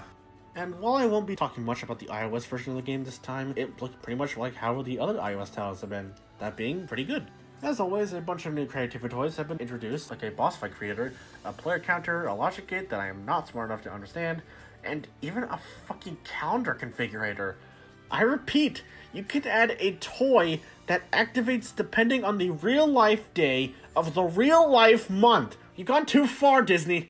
For real though, the things you can make here have increased tenfold, and that's not even considering the fantastic Toy Box Hub, which features these portals that lead to a buttload of pre-built worlds that really show just what you can do with the tools you're given, from a classic 2D beat-em-up to an obstacle course that adds random blocks in real time. Plus, the interior is back, and it has its own slew of improvements. The Concept Gallery and the Hall of Heroes are back as well, along with the new Hall of Galactic Heroes, which just showcases all the Star Wars characters. Nothing special here.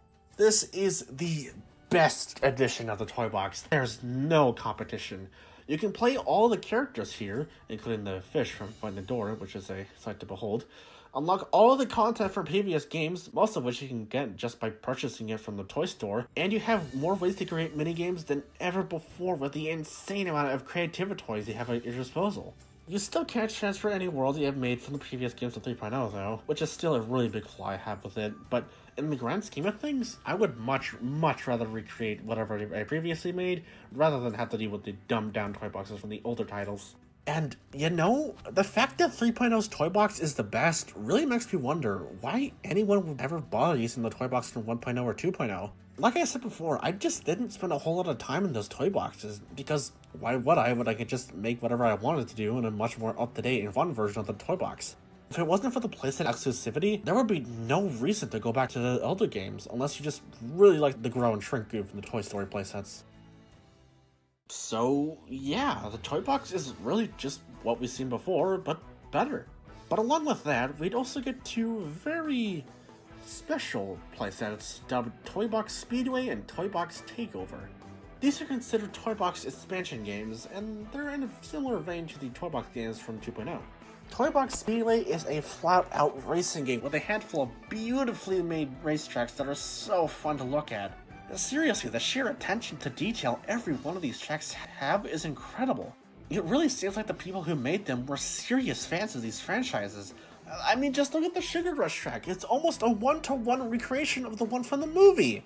And the Gravity Falls race has all these fun monsters and buildings, and I adore this Monsters Inc. track with all the moving doors ripped straight from the original scene. It's insane! Before I go into complete fangirl mode, though, let's talk about the racing itself.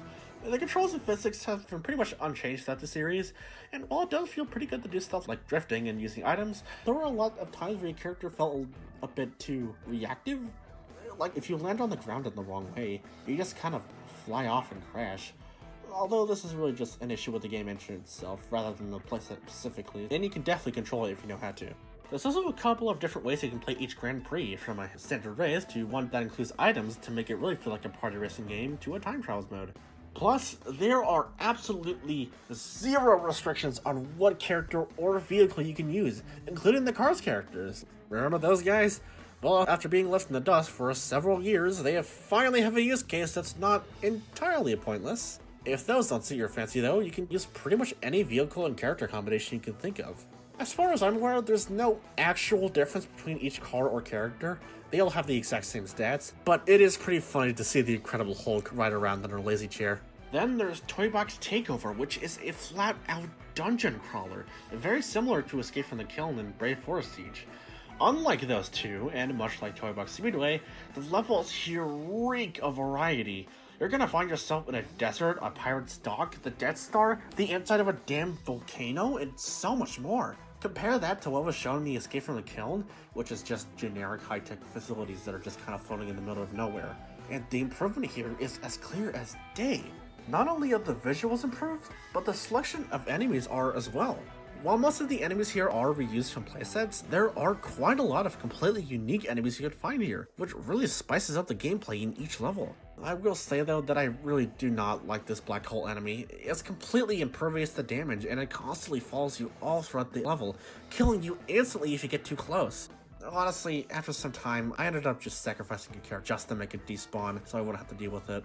There are also a handful of bosses you fight at the end of each level, and they're fairly simple but enjoyable. Once you're done with the main levels, you can try out your hand at the Hero Destroyer, which throws 3 randomly generated levels at you with a boss fight at the end. These levels are obviously going to be a lot more basic, but the fact that they're here is pretty cool.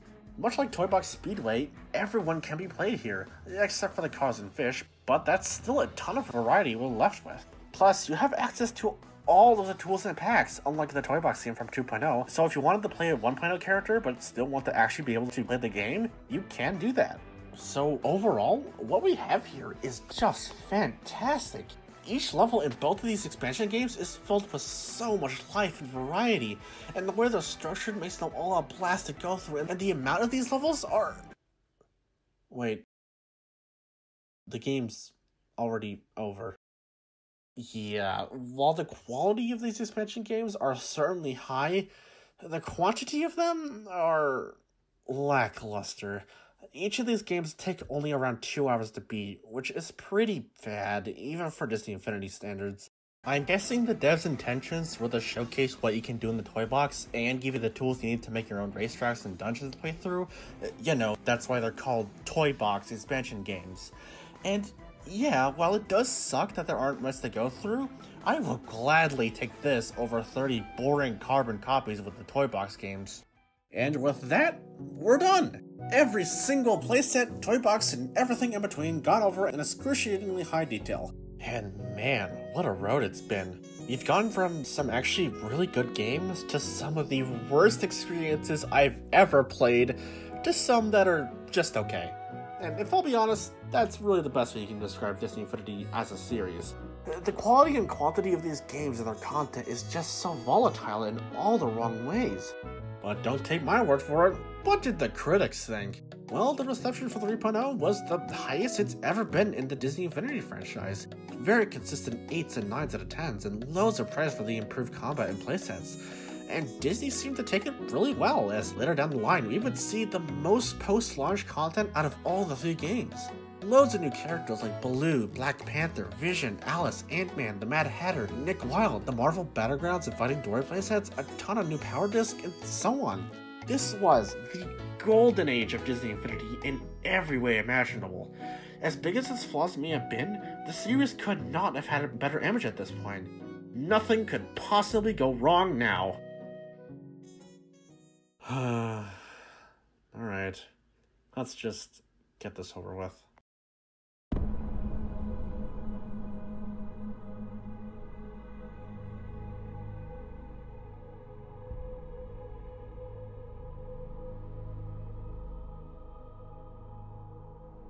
In May of 2016, just less than a year after Disney Infinity 3.0 released, Disney announced that they'd be officially shutting down all future projects involving the series. Development on the game would come to a complete stop, and to make matters worse, Avalanche Studios, the main team behind the series, would go down with the game.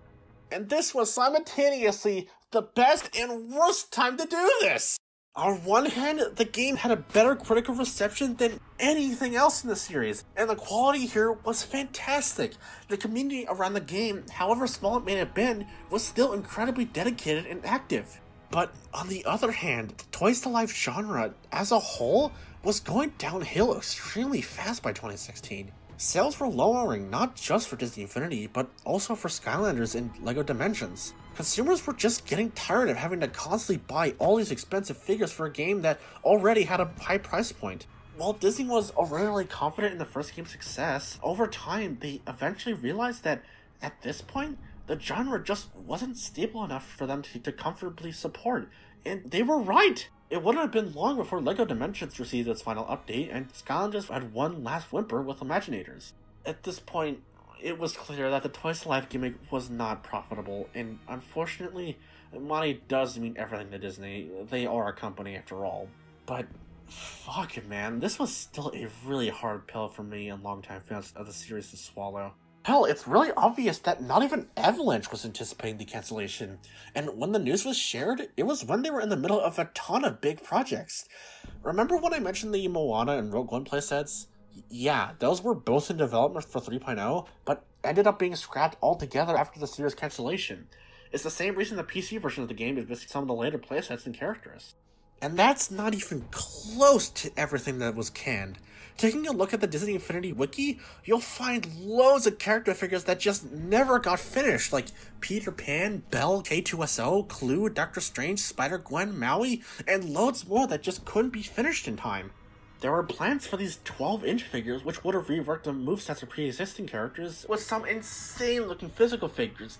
These would have been so cool to have in a collection! But to make matters worse, there were plans to make a Disney Infinity 4.0, which would act as a final farewell to the series, alongside an entire campaign featuring all of the characters from a variety of franchises, and an update to the 1.0 and 2.0 characters' moveset and skill trees. It genuinely pains me to see all this awesome looking content that the developers just never got the chance to properly show to the world. I seriously can't imagine how they must have felt to hear that everything they worked on and were working on were essentially being thrown away. I wish the PC version of the game was updated to include everything that was released. I wish the game would have been updated for years to come to include more franchises, no matter how obscure, like Beauty and the Beast, or The Lion King, or... You idiots! But if nothing else, I just wish Disney at least gave Avalanche the chance to properly close off the series in some way. Canceling a game just fucking sucks for everyone, for the players who can't look forward to the updates, to the developers who won't be able to have their hard work played off. Disney originally wanted the series to be a sort of game platform where you can create your very own games and share them online for other people to play without having to learn complicated stuff like coding or modeling, kind of like Little Big Planet. This sounds like a really cool idea, but it just couldn't work because of the fundamental design of the Toys to Life gimmick. In order to have access to all the tools you may need to create your own games, you had to spend so much money on these figures, most of which were rarely even worth the price point. Like, sure, you could make a platforming game with the toy box with just the starter pack, but if you haven't bought the Inside Out playset, you'd be missing out on so many toys that would make a platforming game much more interesting. It wouldn't be coincidence that some of the most popular toy box games were made by creators who were die-hard fans of the series and were willing to spend a ton of money on it. Compare that to something like Little Big Planet, like I mentioned earlier, and there's just no contest on which is the better game platform. Sure, Disney Infinity may have 3D compatibility, more characters, and so on, but you don't have to spend any more money to unlock anything in Little Big Planet than just the game itself. So, how does the series hold today, almost 10 years after the original game's release? Well, it's obviously been pretty quiet for a long time now. All 3 of the games are still available for purchase on Steam, and they are by far the definitive editions, since you don't have to buy all the figures to unlock everything, no matter how cheap they may be nowadays. If you had to choose one of the 3, I'd say you should definitely go for 3.0, especially if you only care about the toy box. What's left of the community is unsurprisingly quite small, but from what I've seen, they're pretty dedicated. There's actually a decently sized modding team for the game, surprisingly enough. A small group of people have even managed to bring back most of the characters absent from the PC edition, including those that were never released anywhere, like Peter Pan and Maui, as well as a portion of the Marvel Battlegrounds playset. This honestly makes me really happy to see, as it gives people the chance to preserve these parts of the game forever. Because as many figures as they may be, once they're all broken or lost, that's it. There'll never be any way to get more, since none of them are still being printed. This really makes me wish the Skylander series and LEGO Dimensions also had a digital version of their games. Not only so everyone can enjoy the games without spending a fortune on them, but also so we don't have to worry about the potential of never being able to play them again. Disney Infinity was not a perfect game, far from it. But maybe this is my nostalgia speaking for me, but the series managed to have so much love and charm to it that I struggled to find a lot of other games at the time. As unbearable as some of the playsets may have been, you can tell that the developers really did care from how much the games and the playsets have improved over the years. Regardless of the quality of these games, they still have a really important place in my and many other hearts, and I'll always appreciate the effort that was put into these games. Happy birthday, Disney Infinity. Here's the 10 whole years of scamming young children with useless little plastic toys.